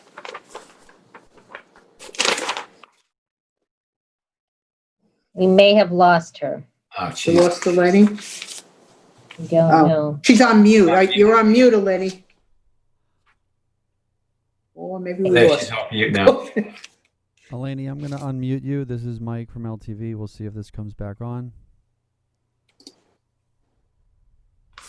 This does seem pretty straightforward, so Terry, you Yeah. might Yeah, just it is. run with it here. Just go. Okay, so this one, well, as it says, this is on the corner, the house is on the corner of Greenwich Street and North Fernwood Road in Montauk. There are two wetlands that are involved. One is to the north of, across the street from North Fernwood on the north side of the northerly direction from the house. And the other is is actually over 100 feet, but it's still in NRSP jurisdiction in the northeast corner of the applicant's property.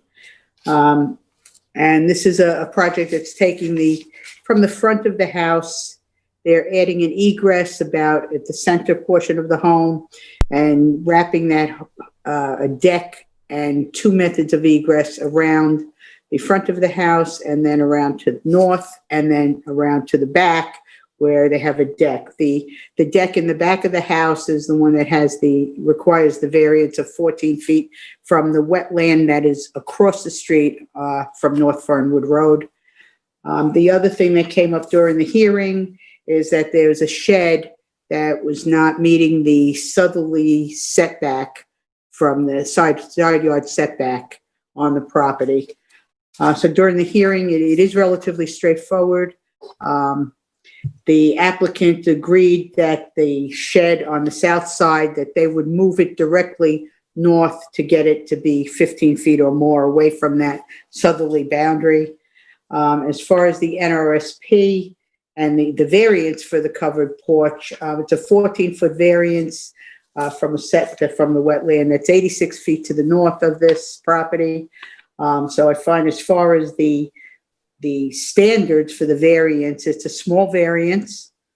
It's a variance that the project overall with this enclosed porch, it's well out of sight of any other property or neighbors. And I think it's not going to change the character of the neighborhood or the community. It's not, well, I guess it is self-created. They want to get this done, but it's a very minimum variance. In addition to moving the shed, the applicant also has agreed to do a revegetation. There was actually a revegetation from a permit that the applicant already had in place on the property, which had not gotten done yet. So they agreed that they will work with the planning department to do the revegetation, the original plus another section of revegetation, which would help buffer the wetland that is in the northeast corner of the property, which this is a wetland that actually has grown onto the applicant's property. It's still 100 feet away, more than 100 feet away, but the wetland now is actually at the tip of the property line on the northeastern side of the applicant's property. So the buffering and the revegetation will be done to protect that wetland. And as far as NRSPs, I don't see this having any negative environmental impact. The buffering and the revegetation will certainly be an improvement. The house was also exceeding the clearing that was allowed. So with the revegetation, I think they will not come totally into clearing, but we'll get closer. And actually, I was looking for Eleni if she had the exact number on that. But I am looking to approve this application. Terry, was that, just for clarification, they originally had a 20-foot buffer, and Eleni and her Tam had looked at a 50-foot buffer. Yeah. And just clarification, I don't think that was that agreed upon by the applicant? Yes, the applicant did Okay. agree to work with the planning department on that. To do the 50-foot buffer? The original buffering was going to be eastern white cedars, but Eleni and the planning department, they want to offer better choices to be done, and the applicant did say he would work with them. And I believe on that that. then if it's that amount, then it's an additional approximately 3,000 square feet of revegetation or Yeah, reduction in clearing. Sounds about right. Notes. Based on the screen. Yeah, I don't have the looks like exact- 2,121.96 square feet. Okay, you can read that? Well, it comes up. Yeah, okay. Oh, okay, good. Cool. All right. I'm not that good. This is from the sketch. From the sketch, yes. Okay. Yeah, I have a copy of the sketch, but it doesn't come up when I touch that. Okay.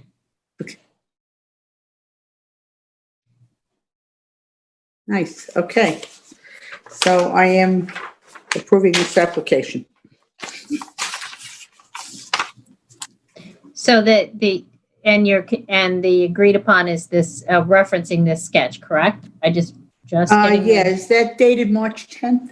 Or is it, yeah, March 10th. And then we will need the applicant to provide a new survey also during this, once that shed gets moved to beyond 15 feet from the southern side yard setback.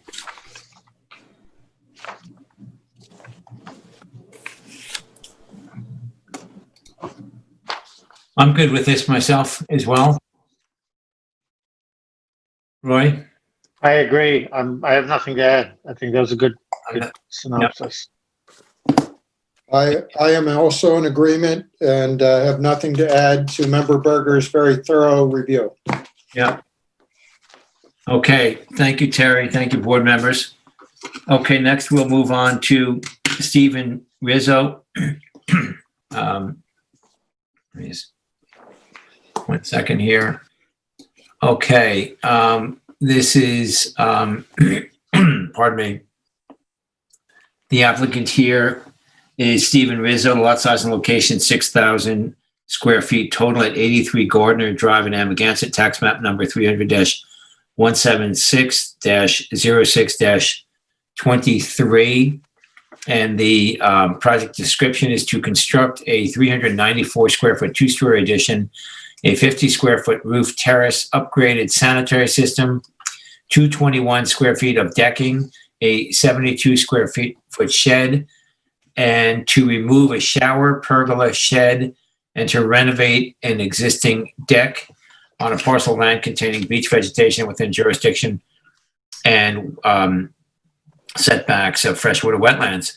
The relief sought is a natural resources special permit pursuant to 255-4-20 of the East Hampton Town Code, and 7 variances are required for this application. Variances of 70 feet, 67 feet, 62 feet are required from wetlands where 100-foot setbacks are required. 1 variance of 76 feet from 255-4-30 of the Town Code is required to construct the upgraded sanitary system 74 feet from freshwater wetlands where 150-foot setback is required. 1 variance of 30 feet from 255-4-30 is required to clear 20 feet from freshwater wetlands where a 50-foot setback is required. 2 variances of approximately 2.4 and 4.8 feet are in order to construct the additions 2.3 feet and 4.7 feet outside of the town's pyramid regulations along the southern and northern side yard lot lines and any other relief necessary. This is in my Amagansett district. Let's see. Tyler was the planner on this. Eleni, I don't know if you want to ship, or I could share. Tyler's there. I'm Tyler's sorry? there. Oh, Tyler's there. Tyler is there. Yeah, Okay. and Chair, just so you know, I did ask Tyler to help me because if you recall, when they came in, that was what was noticed, but they made some significant changes to their proposal. Yes. And so he did, Tyler was kind enough to update what the true ask is now because some of those variances have been removed and some have been made much, have been minimized or made smaller. So what the board's actually considering, we have those numbers if you do want them. Yes. Would you mind reading those off, Nancy Lynn, if you have those? No problem. The originally was 390 square foot two-story addition. It's now 265 square feet of first and second floor additions. It still is a 50-foot square foot terrace with the upgraded sanitary system. There is no more decking, but there is a 48 square foot porch. The steps and outdoor shower are there, but they're going to remove a shower, the pergola, the patio, the shed, one of the outdoor showers, and renovating the existing deck. They will need 6 variances. The variances are 68 feet and 36 feet for the required from 255-430 for the additions 32 feet and the porch 64 feet from the freshwater wetlands where the 100 setbacks. 1 variance of the 67 feet, that's still there. The upgraded sanitary system still needs the 74-foot variance from the freshwater wetlands. They still have the 30-foot for 1 variance, to clear the 20 feet from the freshwater wetlands. That's still there. And the pyramid variances of 2.4 and 4.8 feet are still required for their proposal. Great. Thank you, Nancy Lynn, yeah, I guess a lot of that was laid out. I have it now, the July 17th, 2020 memo from Biondo and Hammer, correct? Where he listed the current and revised application. Board members, you recall this did not take place too long ago before us. I think I'm in favor of approving this application. I think the mitigation that they're offering outweighs the variances that they are requesting. They're basically cleaning up this house, trying to make it more livable with their children, with the stair and a rearrangement of things with these additions, and they are taking away some of the structures there. Overall, I think it's a good application, and it meets the board's standards. And I'd like to hear your comments, board members. I'll go next and say I'm in agreement with the chairman. I think this is a good project. There's significant cleanup, which I think is what we like to see. Yeah. This dune area is a beautiful area. And so tidying up, if you will, the entire homestead is really appealing. The IA system is mitigation in this case. It's not required by code. I jotted down one of the things in one of the applicant's agent's notes, which is this is really a modest addition to a modest structure. And I think that really is it. And so you combine that with, removal of sheds, patios, showers, pergolas. And I just think it's a nice project, and it meets the standards for both our variance standards as well as our NRSP. Thank you, Tim. Thank you, Tim. I'll go, Mr. Chairman. I'll address a couple of the variances that are requested regarding the pyramid variance. And one note is that there is an existing pyramid piercing on the existing house. The extension, the 5-foot extension, is a extension of that pyramid. Yeah. And it's a minimal variance request, in my opinion.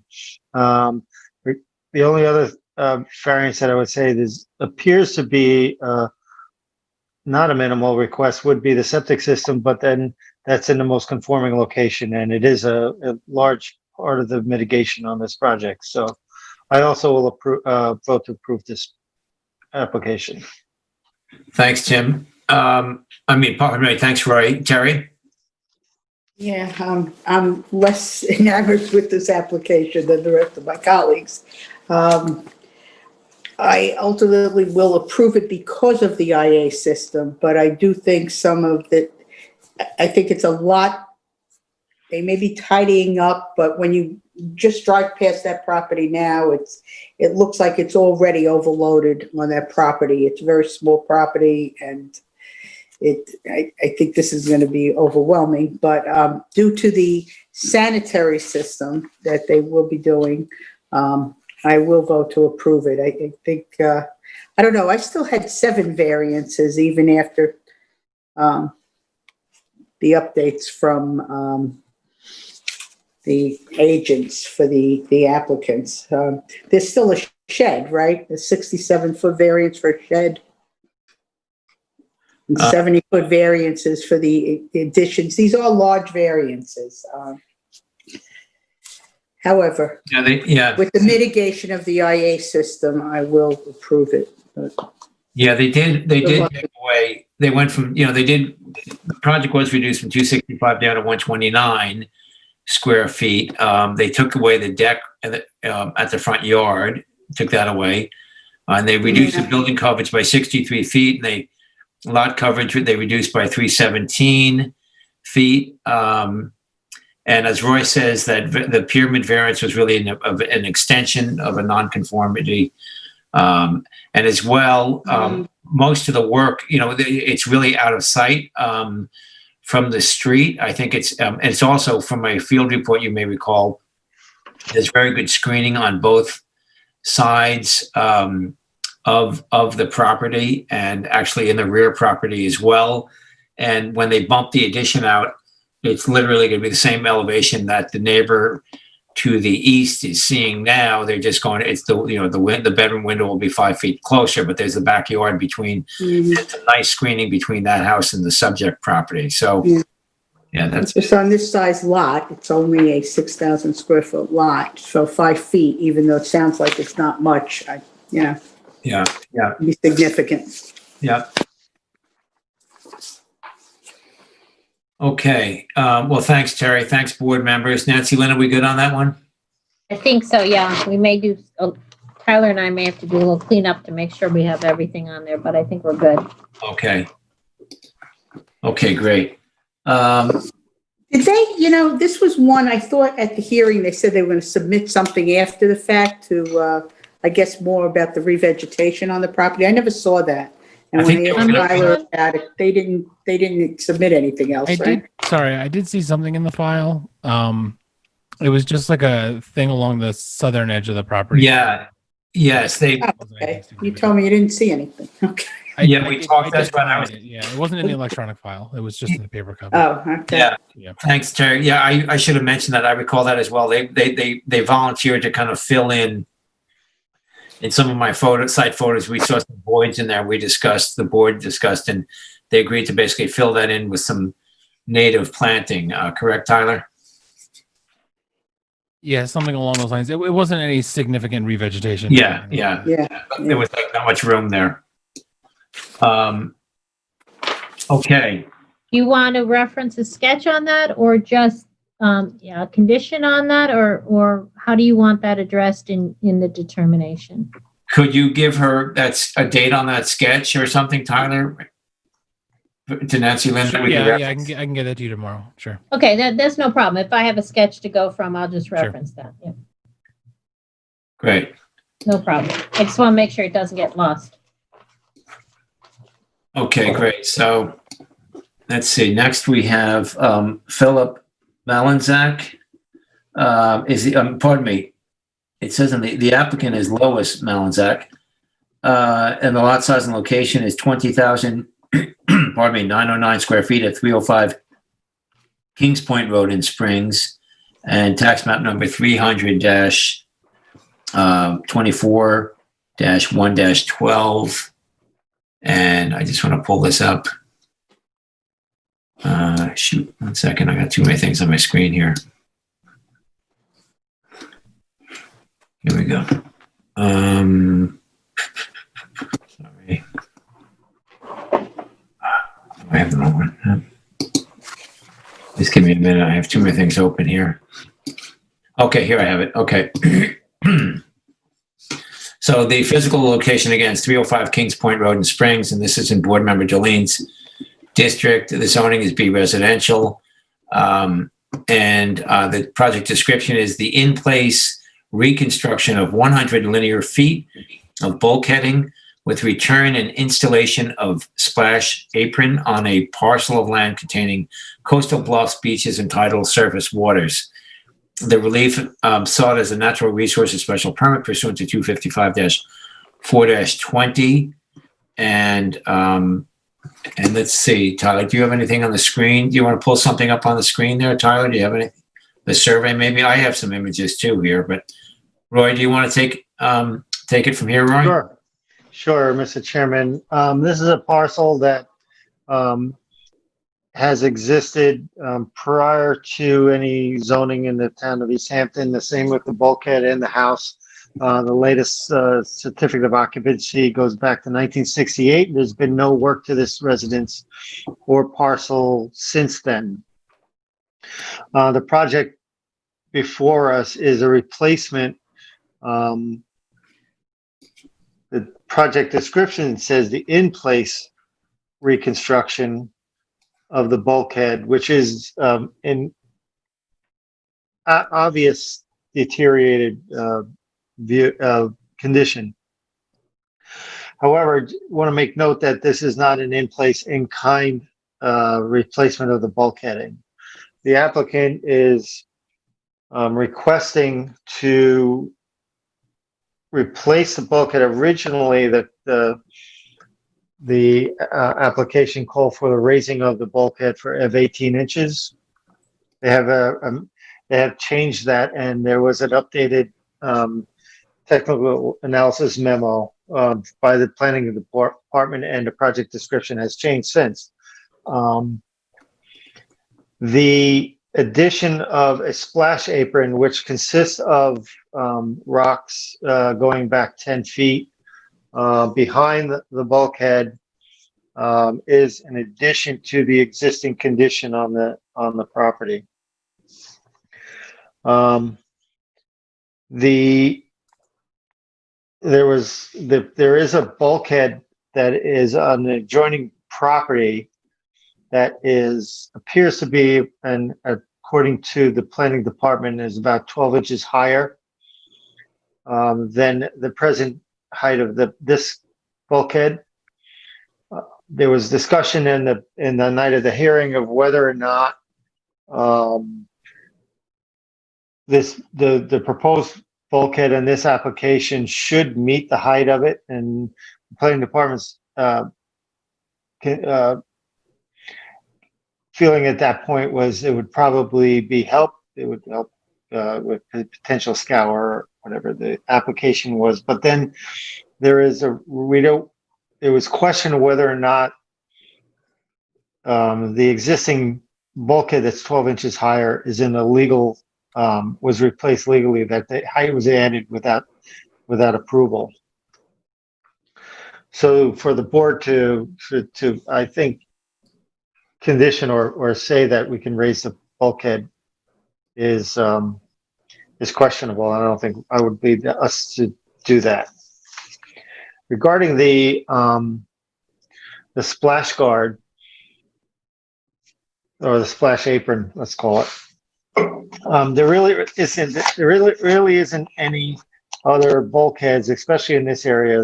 The planning department did say there was one other bulkhead with a splash apron.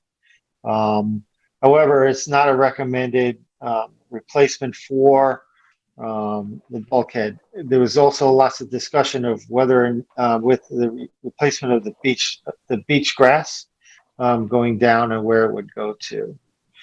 At the end of the day, the owner has by right the ability and the right to reconstruct the bulkhead. My recommendation is to replace it in place and in kind, not without the splash apron. I don't think introducing a new method for it. There was discussion of whether or not there was a wave action above it and scouring out the backside of the bulkhead. I don't know if we actually saw evidence of that, but that's what was represented. I think the safer thing for the zoning board to do is to approve the replacement in place in kind of this bulkhead with the restoration of beach grass to the top of the bulkhead. Thank you, Roy. Tim or Terry? Yeah, I'll go.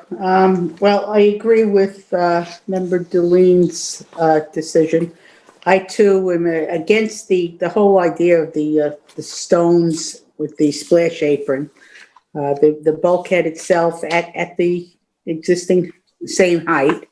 Prove that, and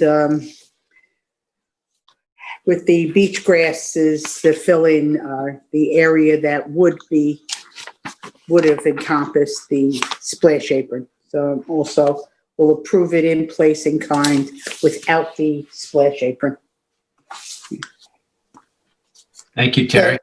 And I think that's a very well-reasoned assessment. So I will agree with that as well.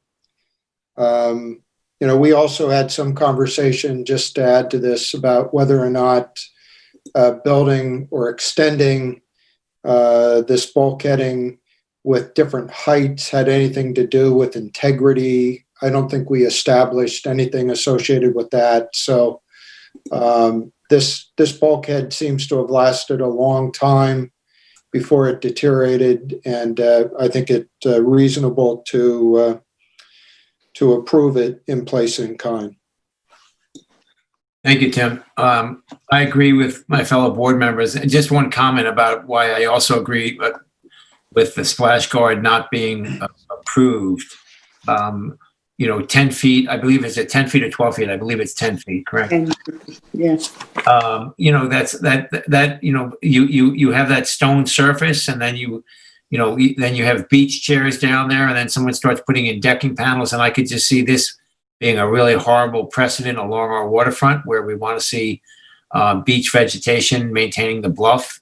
And frankly, besides one little area, it looks like, and in the neighboring locations, it looks like it can easily handle that. So I'm in agreement with the rest of you. And Mr. Chairman, to add to that, the 10-foot splash guard requires a little bit more extensive, let's say, disturbance to the dune and a replacement than what is existing in place in kind. If you will, I'll just pull up. If you look at it, there would be some additional excavation. It calls for new wood wales. I just think the in place in kind is the better and the right thing to do for the preservation of this dune. Great. Thank you, Roy. Thank you, board members. We good with that, Nancy Lynn? Yes. Okay, great. All right, moving along.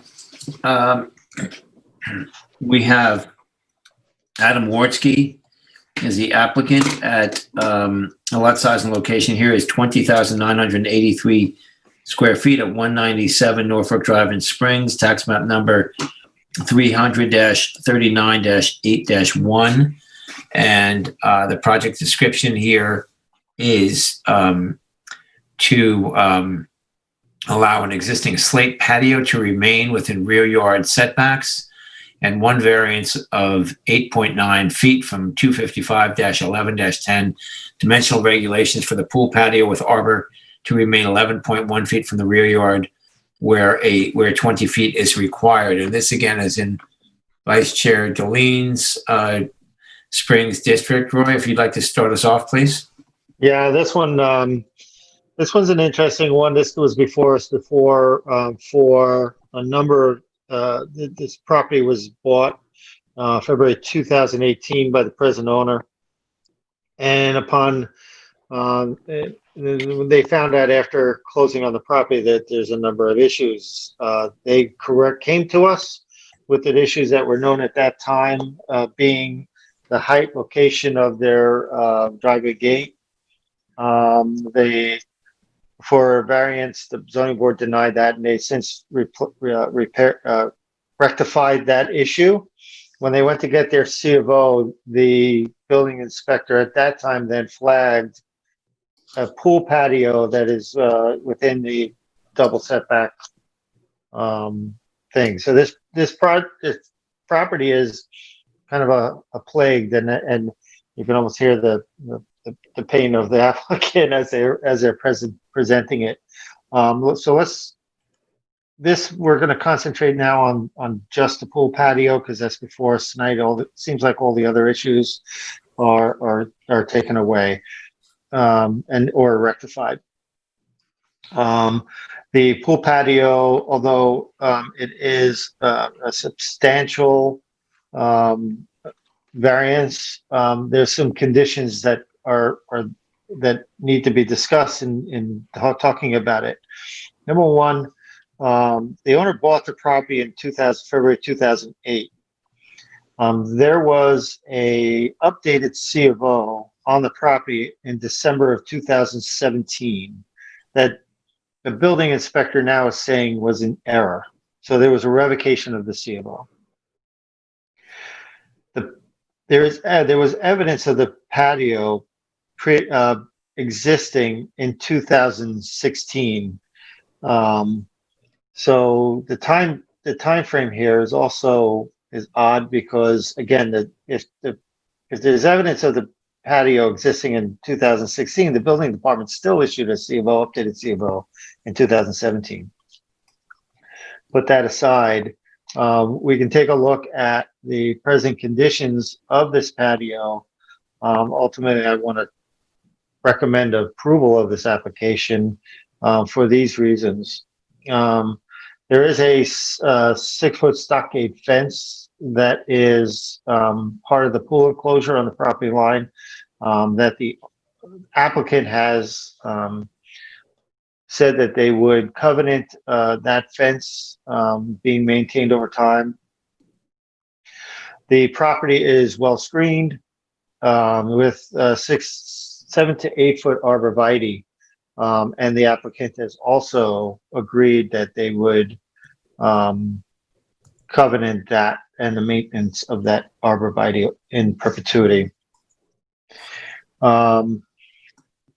Also, from a neighbor's standpoint, this present patio from the existing residences, there's 150 foot away from one neighbor and 124 foot away from another neighbor. So with the present screening and the owner willing to covenant the maintenance of that enclosure, I recommend us approving this application.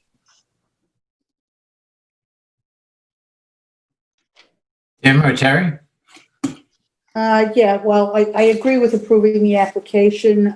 Just some additional comments. I guess going back to the patio, yeah, I think it's significant. You could see on the screen here, going back to what Roy mentioned, the houses that are closest to this are over on Springs Fireplace Road and quite a distance from the patio. There was also something, I have a survey, but I can't read it. It's too small. That I know there was testimony at the hearing that that the patio itself was once a shed. Wow. Yeah, A shed. And so it was at an 11-foot setback at that point, which was legal. So somehow that morphed into a patio, the pool, which required the additional setback when the pool was put in. It's substantial, but considering all the other things these applicants did do to improve it, and they moved the deer fencing, they shortened it, they put the gate on their property, and did all these other things. I too am looking to approve this application. Yeah, and I agree with my fellow board members. I would make a note that I don't think the aerial as depicted is perfect. It's actually 11.1 feet from the property line. There is a photo. I mean, it shows really well on the survey here. And there's also some photos in our file from Mike Delalio that were taken that give us that perspective. So, we have 11 feet, we have the arborvitae, we have the fence, and I think it's the next one you can really see. Yeah. So you can really see that there's some separation here. And I think with the covenant that they will maintain this screening, that I'm comfortable with this. And I would also concur with Member Daleen that these applicants have gone through quite a bit with regard to little surprises they found on their property. And so I'm supportive of getting this last one taken care of here. So I think it meets the standards. Thank you. Thank you, Tim. I agree with my fellow board members, and I have no further comments on this application. Okay, so we'll move on next. We have Honorkamp. The applicant is Max Honorkamp. Lot size and location is 32,144 square feet total at 21,499 square feet. Actual at 59 Northwest Landing Road, East Hampton. Tax map number 300-90-3-20. And 1 second here. Here we go. And the project description here is to construct a 284 square foot pool deck addition within 100 feet of freshwater wetlands. The relief sought is a natural resources special permit pursuant to section 255-4-20 of, and one variance of 40 feet from section 255-4-40 to allow the construction of an addition to a pool deck 60 feet from a wetland where 100 feet is required, and any other relief necessary from East Hampton Town Code. This is an A2 residence, flood zones X, AE6 flood zone, and Sequest type 2. And again, this is in board member Brenneman's East Hampton district. Tim, if you'd take it from here, please. Sure. So this was a hearing that we had back on July 7th. And as noted, this is a 40-foot variance where 100 feet is allowed. The current owner purchased the property in April 2019. The deck extension, which is outlined on the survey above here, is essentially squaring off the area between the house and the pool. So it just squares that area off. And the deck is actually on the other side of the wetlands from the pool. And we don't actually get I don't think we have the 60-foot measurement here that shows on this survey. But if we did, it would be the wetland would be to the north, and so the deck is actually on the opposite side of the pool. The planning department refers to it as being low risk due to the construction on the opposite side of the pool. And the one issue that was brought forward is that the property is in an HPOD, and it is overcleared. And so the planning department had provided a sketch with suggested re-veg. And the suggested re-veg is both north and west of the property. And this is a copy of it. It's dated July 30th, 2020.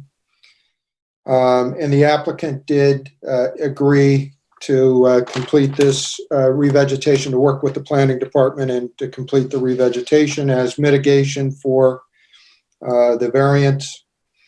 And as a result of that, I think that the mitigation more than offsets the variance requested.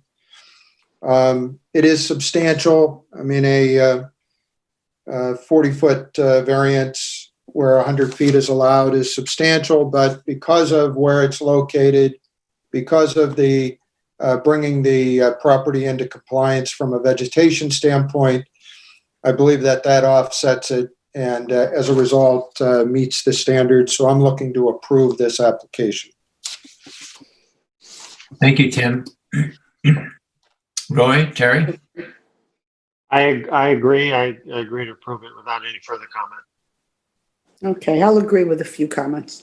I do agree also. I thought it was interesting. Well, the overclearing, I believe, was 1,324 feet. Is this re-veg going to bring that into compliance, or I just wasn't sure about that? But regardless, I think it's good that they do have the revegetation. I thought it was very interesting too that the planner said that the wetland that necessitated the 40-foot variance, had the decking been done, I forget what year it was, 2004, there would have been zero variance. So it's indicative of this wetland growing and moving toward that end of the property also, which I find very interesting in general with our wetlands.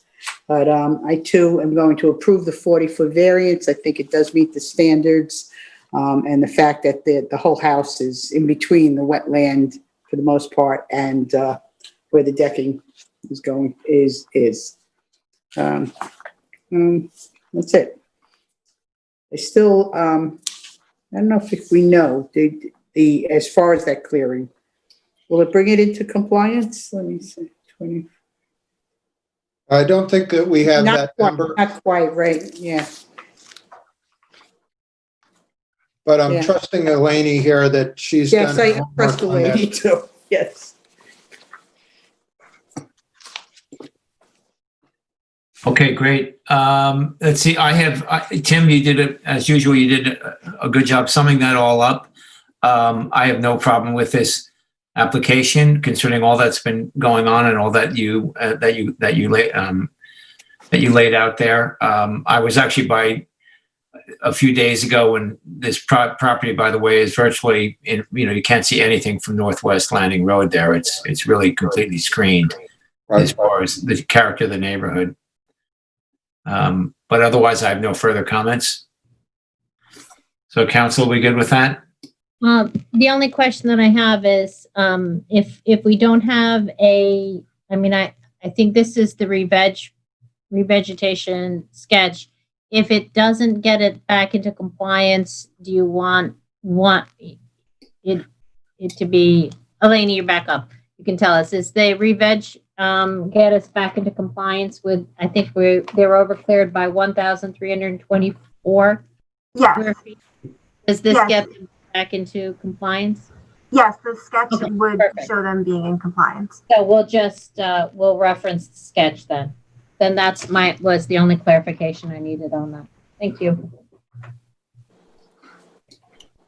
Okay. Okay, thank you, board members.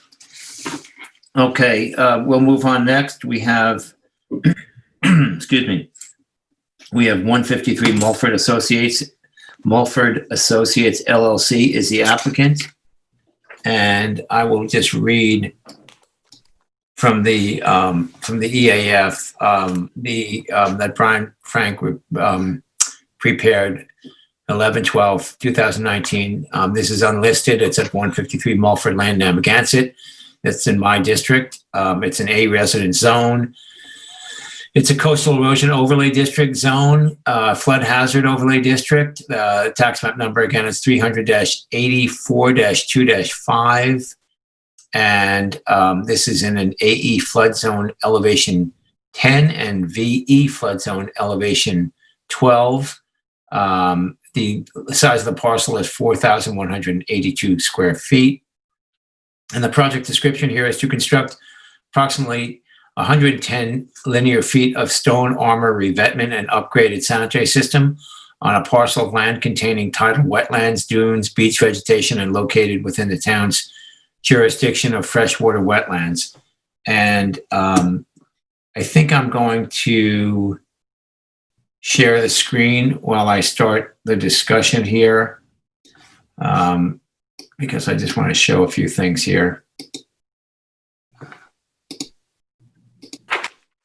Let's see, can you see that screen, board members, my screen? Let's see. Yes. Okay, Small. Oh. how's that? Good? Now you see the images there? Yep. You do? Good, okay. Can you zoom in a little on that? Or- Yeah. Let's see, one second. Let me just see if that's too big for my screen now. Let me see. Yeah, that might be a little too big. Okay. How's that, Terry? Well, you all know this. This is from. Yeah, we know it. Yeah, you know this. This is the 153 Mulford permit history memorandum. But I think this image and the next one down are kind of good for reference. And then we can ask Brian to pull up the survey too. But I think I have a lot of that here. So obviously a very complex application, very fresh in our minds because we just heard this recently. We all know this property well. I was just there again this afternoon, and it has a history of, it was purchased in, I think it was a bank foreclosure and a bank sale in 2017. Obviously that sale came with no guarantee of any permits whatsoever. I just wanted to go through some issues here. I am not, you will find that I am not in favor of approving this application.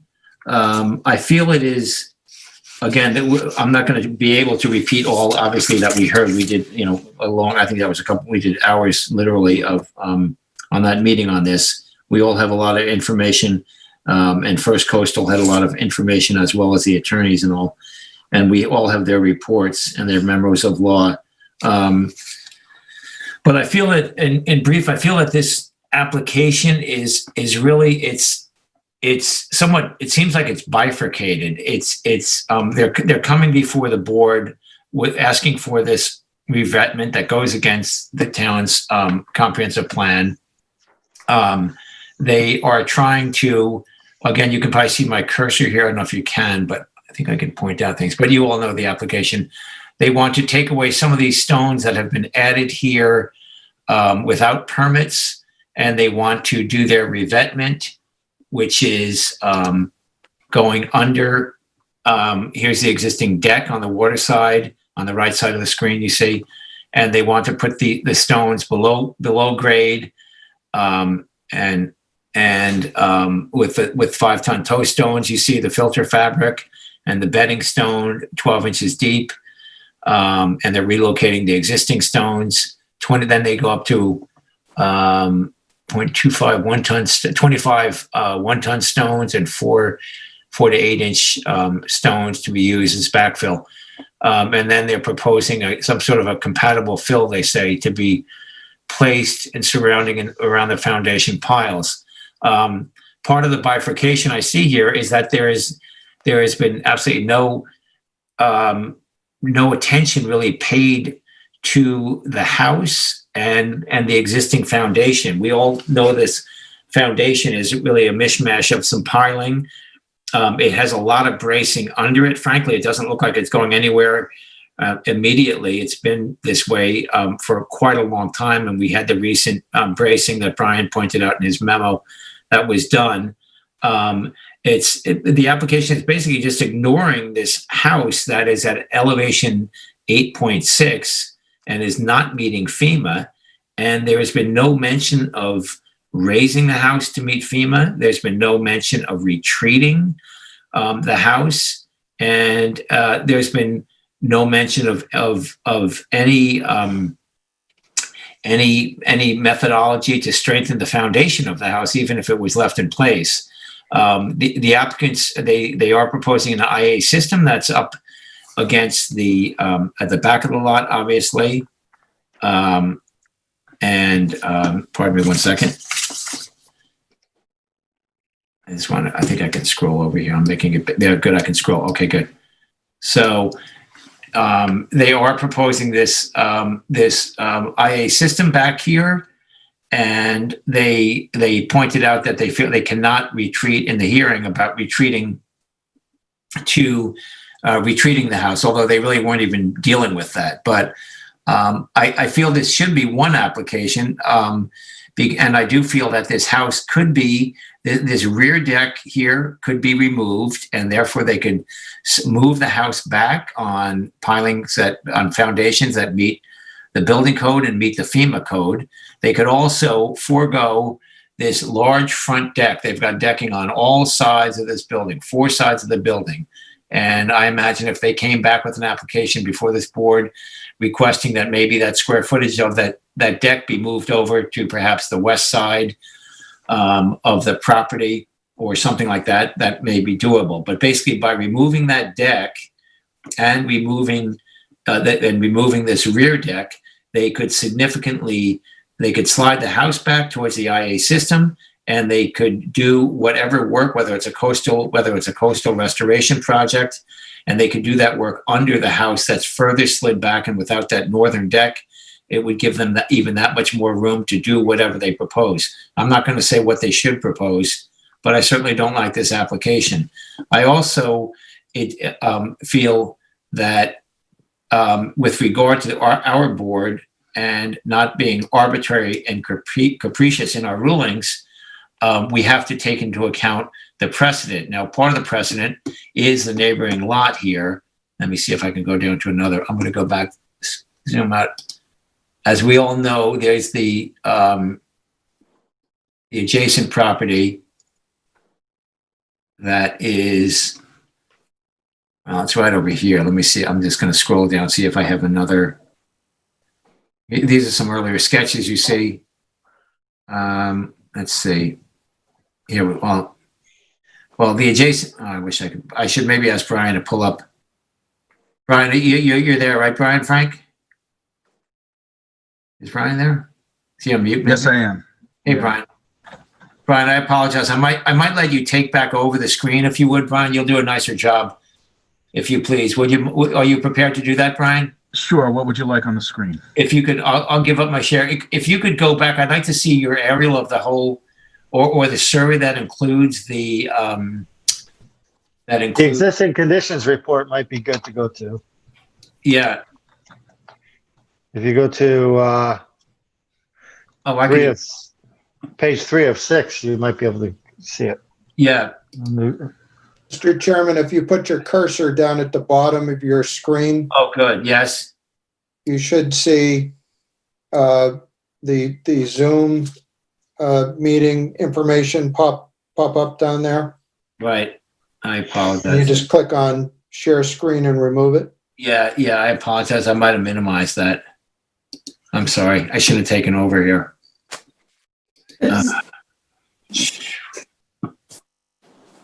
Sorry, I lost my Zoom. Oh, here it is. No, that's not doing it. Sorry, guys. Damn it. My Tim, give me some more direction. Do you have any idea how I can get? I lost my Zoom window. Click on Zoom. Do you have the Zoom? John, Yeah, this is Mike. John, this is Yeah. Mike at LTV. Yeah. Can you unshare me, Mike? Yeah. Can you? You want to stop your sharing, right?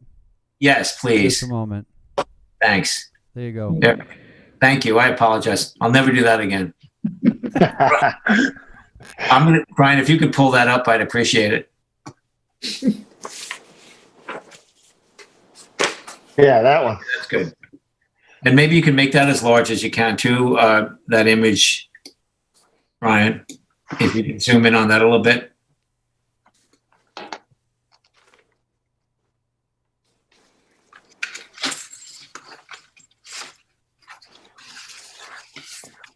How does that look? Yeah, that's great. That's great. Thank you. So again, the concern here is that as far as precedents being set by the zoning board, the adjacent, the Lemire property here, next door here, they were approved to to take down this house, move the house back, and there was a bulkhead that was approved with that application. Remind me, Brian, if you would, was that a stone revet? I believe, was that a stone revetment that was approved, Brian? On Young and Lemieux? Yeah. I believe it was. It might have been bulkheaded back, and I could take a quick look at those plans. That's fine, but anyway, for the sake of my discussion here, that never happened, and the board that approved that because the applicants were really trying to do the right thing. I think they were trying to move the house back. They were, retreating from what is an eroding coastline, and I really don't. I think it's apples and oranges, these two applications here. And the other thing is, we don't know if the Young and Lemieux is they have not done that, obviously, and we really don't know if they are going to do that. And these applicants are talking about how this revetment is going to kind of tie into that revetment. Well, that revetment may never happen. And as well, I like having the picture up that you do, because you see, I believe, was this 2011, maybe, Brian? Do you know this image? That's right. No, this is 2018. Oh, that's even better then.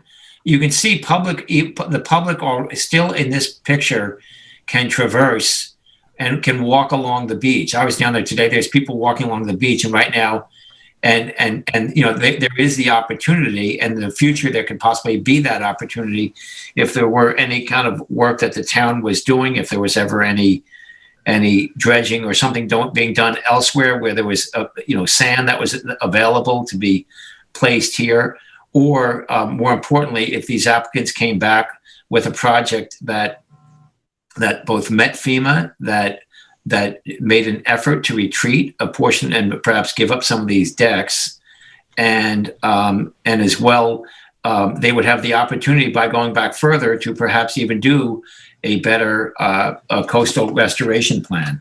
And with regard to the the standards for granting an area variance 255-8-50, if we talk about whether the variance will cause an undesirable change in the character of the neighborhood, I think it certainly will.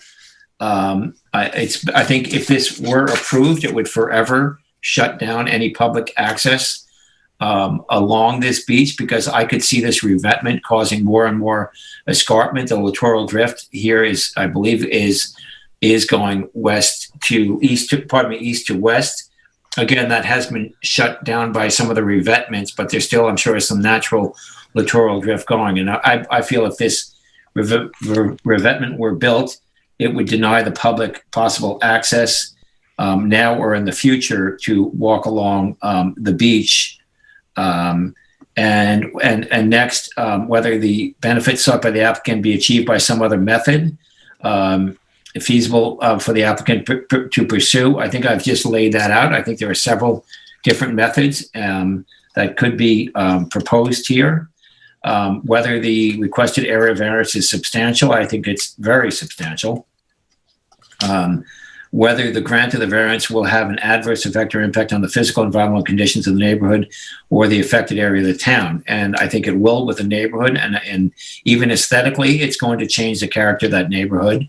Already there's the association at the end of the road. I think a lot of this was never, or all of it was never permitted. All that other work that you see was not done, was not permitted. And as well, if it will have, whether the difficulty causing the applicant to request an area variance was self-created. Well, first of all, they bought this in 2017 and they knew what they were buying with no permits or anything guaranteed. And it goes on, which consideration shall be relevant to the determination of the board, but shall not necessarily preclude the grant of the variance. I feel as well that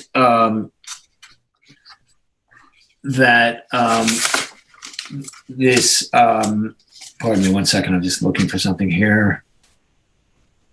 I also think this revetment would impede any future vegetation in this area. Right now, there has been erosion. We don't know what may happen in future storms, and there could be a way where some of the sand offshore some of this starts to come back, and there's a chance for the dunes and the vegetation to grow more.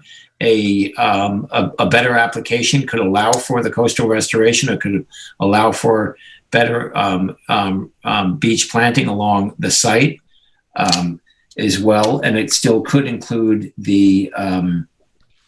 It still could obviously include the new IA system, and as well.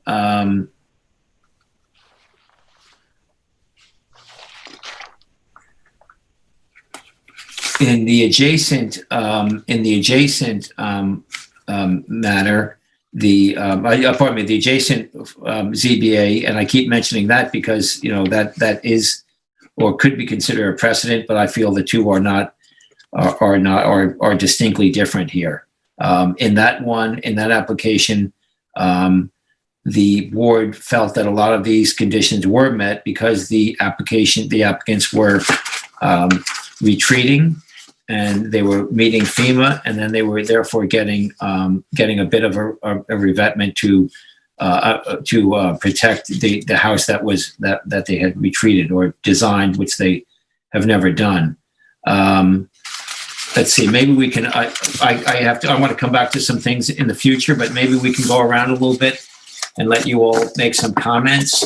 Perhaps Roy, Vice Chair Deline, would you like to jump in here and give us some of your thoughts? Sure, Mr. Chairman. I'd like to start off by also addressing the precedent issue that you brought up. And I think that the Young and Lemieux property, although it does have an approval for harder structure, I think that was a bad decision of the ZBA at the time. But notwithstanding that, I believe these two applications are completely different from each other. Two different properties, two different applications.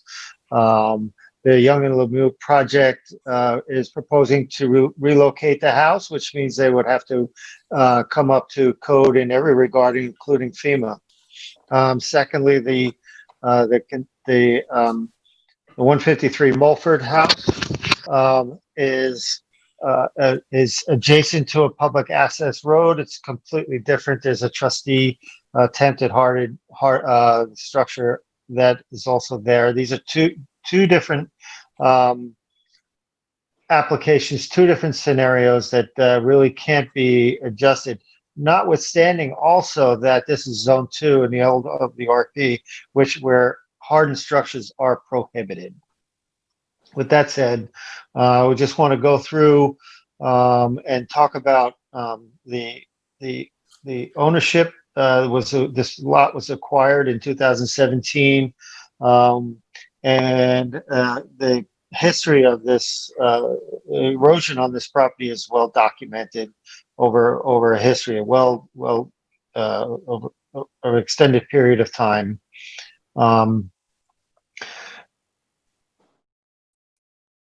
The history of this property, as well as the adjacent property, shows that any attempt to harden has not lasted. The applicant here has submitted a design revetment along with an upgraded septic system.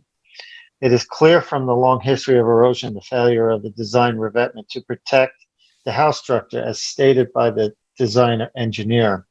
The applicant stated, or the engineer stated, that the revetment design is for coastal protection.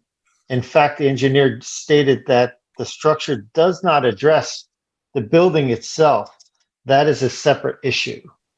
When asked and brought up, and somebody's got we saw it before, John, you pulled it up where you have the revetment coming in underneath the deck. There was extensive questions regarding wave action and the safety of that house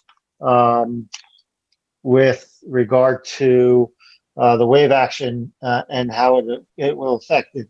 And the engineer admitted that he did not design it to protect the house. He designed it to protect the beach structure or the beach itself, which that is in question because I think, as John stated as well, the literal action on it could impede that as well. Again, I want to state that this is zone 2, that coastal structures are prohibited. And if you take a look at this diagram, you can see on the right hand of this diagram, if there is wave action here, that wave action is going to ride right up that rock and rip out that deck, which is a safety concern. I think the applicant has failed to address all the conditions that need to be addressed in this application, including raising the building, bringing it up to FEMA, as the Young and Lemieux project has done. This applicant has not done that. The applicant did not also pursue alternative methods such that, and I want to now turn to the code related to 255-551, and I want to go through some of this code which deals with the coastal structures. In 255-551, just want to make sure I got it here. Definition says coastal structure generally. A coastal structure may be placed at any location in a lot if the structure and the uses associated therewith are found not to be detrimental to any natural resource, feature, or system designated in 255-412 hereof. No permit shall issue for any structure which would unduly interfere with tidal flow or marine life or habitat, or which would destroy other than the minimal practicable areas of beach vegetation, wetland vegetation, or eelgrass. For the purposes of this section, a structure will be deemed in violation of the preceding sentence and ineligible for a natural resource special permit if the structure, together with all similar structures likely to be sited in the vicinity, should it be approved, would cause such undue interference or destruction. And I think that in entirety of this application the applicant has failed to show that the introduction of a hardened structure here would not introduce destruction both to the beach or even the existing residents. In paragraph F1, if the application involves a new erosion control structure, the applicant shall demonstrate that the erosion control on the project site cannot adequately be accomplished by means of a coastal restoration project as defined herein with periodic renourishment or renewal of sand or other materials. And I think the applicant failed to even address this issue or adequately address it. If the application, F2, if the application involves a new coastal erosion control structure in coastal erosion overlay zone 1, 2, or 3, the applicant shall demonstrate that the erosion control structure is immediately necessary to prevent the loss or destruction of a principal building or structure on the applicant's lot. And I want to reiterate here that the engineer testified himself that he did not take into consideration the principal structure on this property, or to prevent severe damage to such building or structure. The threatened loss, destruction, or severe damage to a principal building or structure cannot reasonably be prevented by some alternative means, such as relocating the building or structure or undertaking a coastal restoration project as defined herein. And the erosion control structure is of the minimum size, design, and extent. And again, I just think he failed to address the entire situation here. Paragraph 3, the construction, installation, or other work proposed for the erosion control structure, as well as future repair, maintenance, or restoration, shall not interfere with the literal transport of sand or sediment so as to cause substantial damage to or a measurable increase in erosion of the project site or downdrift beaches, dunes, bluffs, or shore. And I think that there's been plenty of documentation, plenty of testimony as to the erosion, the severe erosion in this area. So this, I do not believe that the introduction of this hardened structure will solve that issue in this particular case. And the cause of loss of identified habitat for improved wildlife or native vegetation, including marine life and marine habitat, and to exacerbate flood damage by generating floodborne flat sand. The erosion control structure shall be designed and constructed accordingly to generally accepted engineering principles, such that the structure will have reasonably probability of controlling erosion on the project site for a period of at least 30 years. And again, I don't believe the applicant met that criteria or brought up the criteria in his design, especially in the conversation we had regarding wave action, and in this particular case, the wave action, how it affects the principal structure.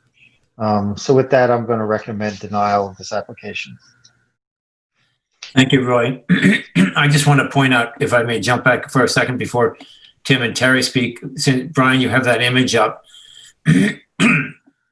And the image on the right, what they're proposing there, you could see, that image, the first coastal, that image on the screen. Thank you. You can see that were that deck removed and were the building being pushed back maybe another 12 feet, a coastal restoration could possibly, with core logs or something, could possibly be accomplished with thoughtful planning. And as well, if they want to go back even further and lop off a piece of the north end of the house, that could go onto the single story. They could propose that square footage, possibly come before this board with that square footage as a second floor, because right now, as you know, there's a small second floor and I guess we'll call it the south end, the landward side. And then this long single story portion. So really almost everything that you see in that image on the right side could, with a design, could be removed and the same square footage pushed back and built on the second floor. And this whole thing could be mitigated, and as well, it would allow for for all the environmental activities to continue as they naturally would along a beach, especially if all of the rocks were removed that were there. And it would allow for public access along the beach as well. And again, I want to reiterate that as the neighbor has not done their work, and were this built, I think you would see this revetment constructed. I think you really would see some escarpment going on the eastern revetment to the detriment of the neighbor to the east. Tim or Terry, would you like to jump in? Yeah, I don't really have a lot that I can add to those comments. I am in complete agreement with both of the board members on the assessment. The one thing that I would say about the illustration that's in front of us is that we're in both an AE10 flood zone, which means a minimum height of 12 feet to be compliant, and also a VE12, which is a 14-foot minimum height. Yep. And so if you just look at the sketch that's in front of us, you're probably looking at this house should be elevated to probably somewhere in the middle of the window. That's the height that it should be elevated, just to give a visual perspective of how far out of compliance we are right now. I'd say, Tim, more the top of the window. Pardon me. Well, you're the architect, so I will defer to you on the measurement part of this. The second part that I would make is it's not related to our standards, but it is, to me, common sense. We have a revetment being proposed with a portion of the structure seaward of the revetment. And I just cannot see how that is responsible planning, because any wave action coming in is going to be especially harsh. And I think put that, if not certainly the deck, if not the entire structure, in jeopardy due to what I think is a very flawed design here. So I'm just going to stop there. I'm in complete agreement with the board members for all the reasons cited. This does not meet the standards. I'm also in complete agreement that all the differences that were pointed out in the Young and Lemieux property next door. Most importantly, the fact that the house was retreating and was going to be FEMA compliant as part of that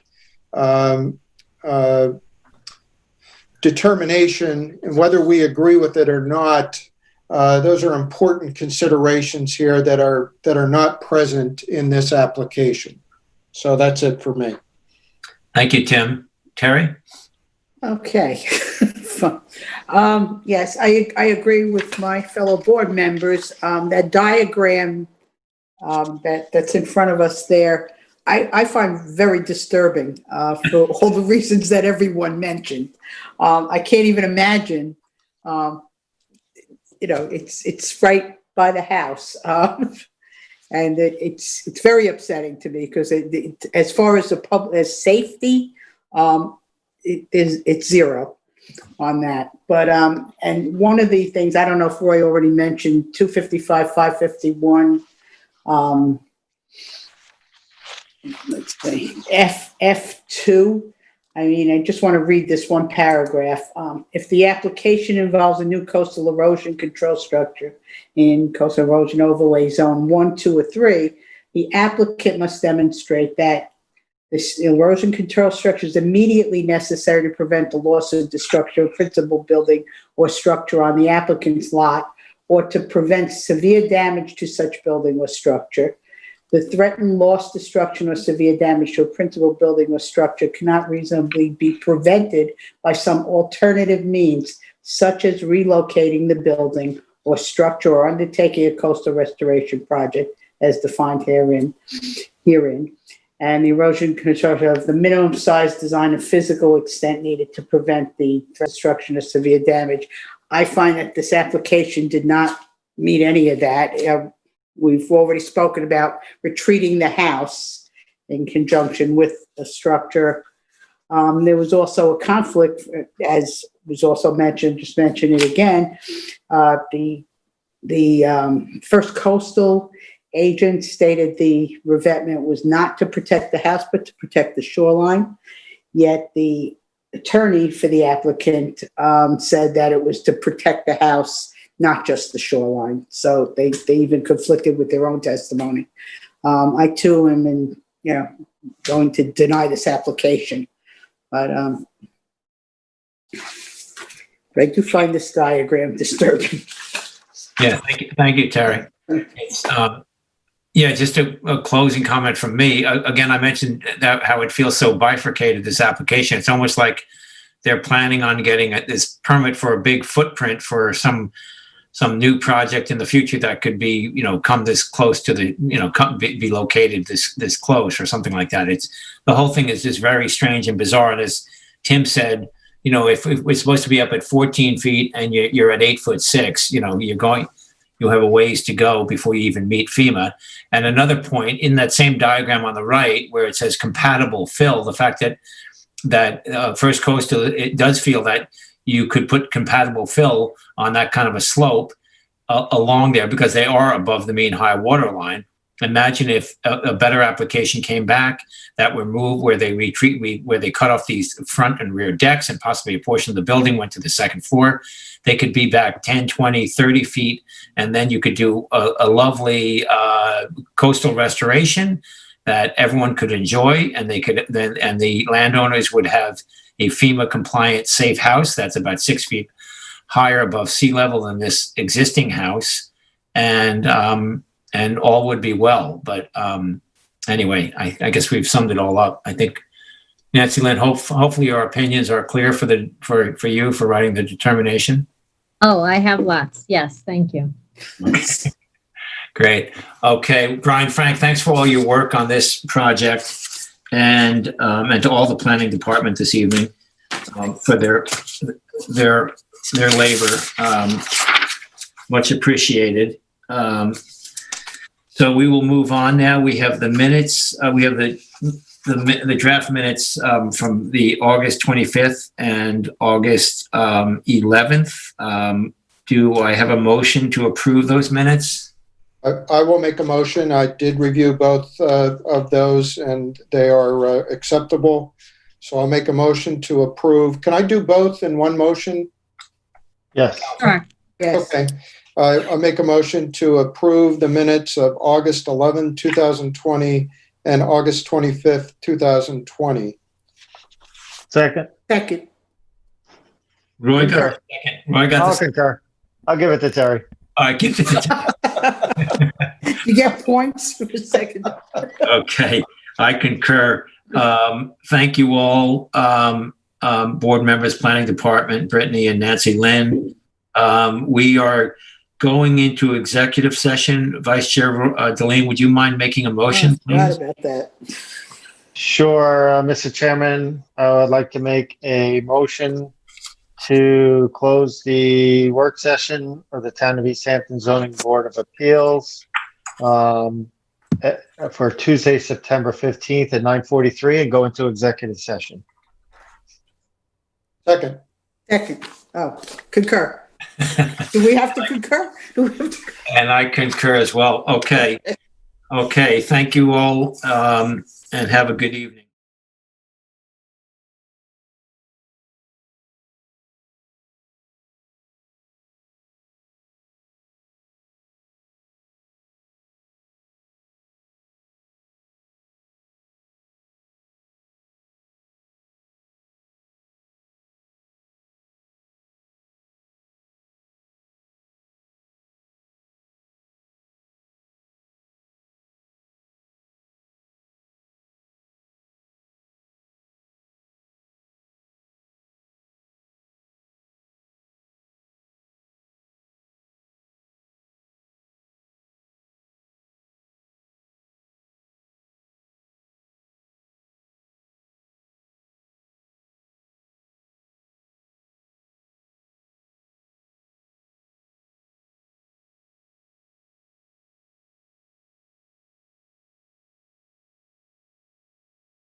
There we go. We are back live on television. So I'd like to make, Mr. Chairman, a motion to close the work session of the Town of East Hampton Zoning Board of Appeals on Tuesday, September 15th at 10:06 p.m.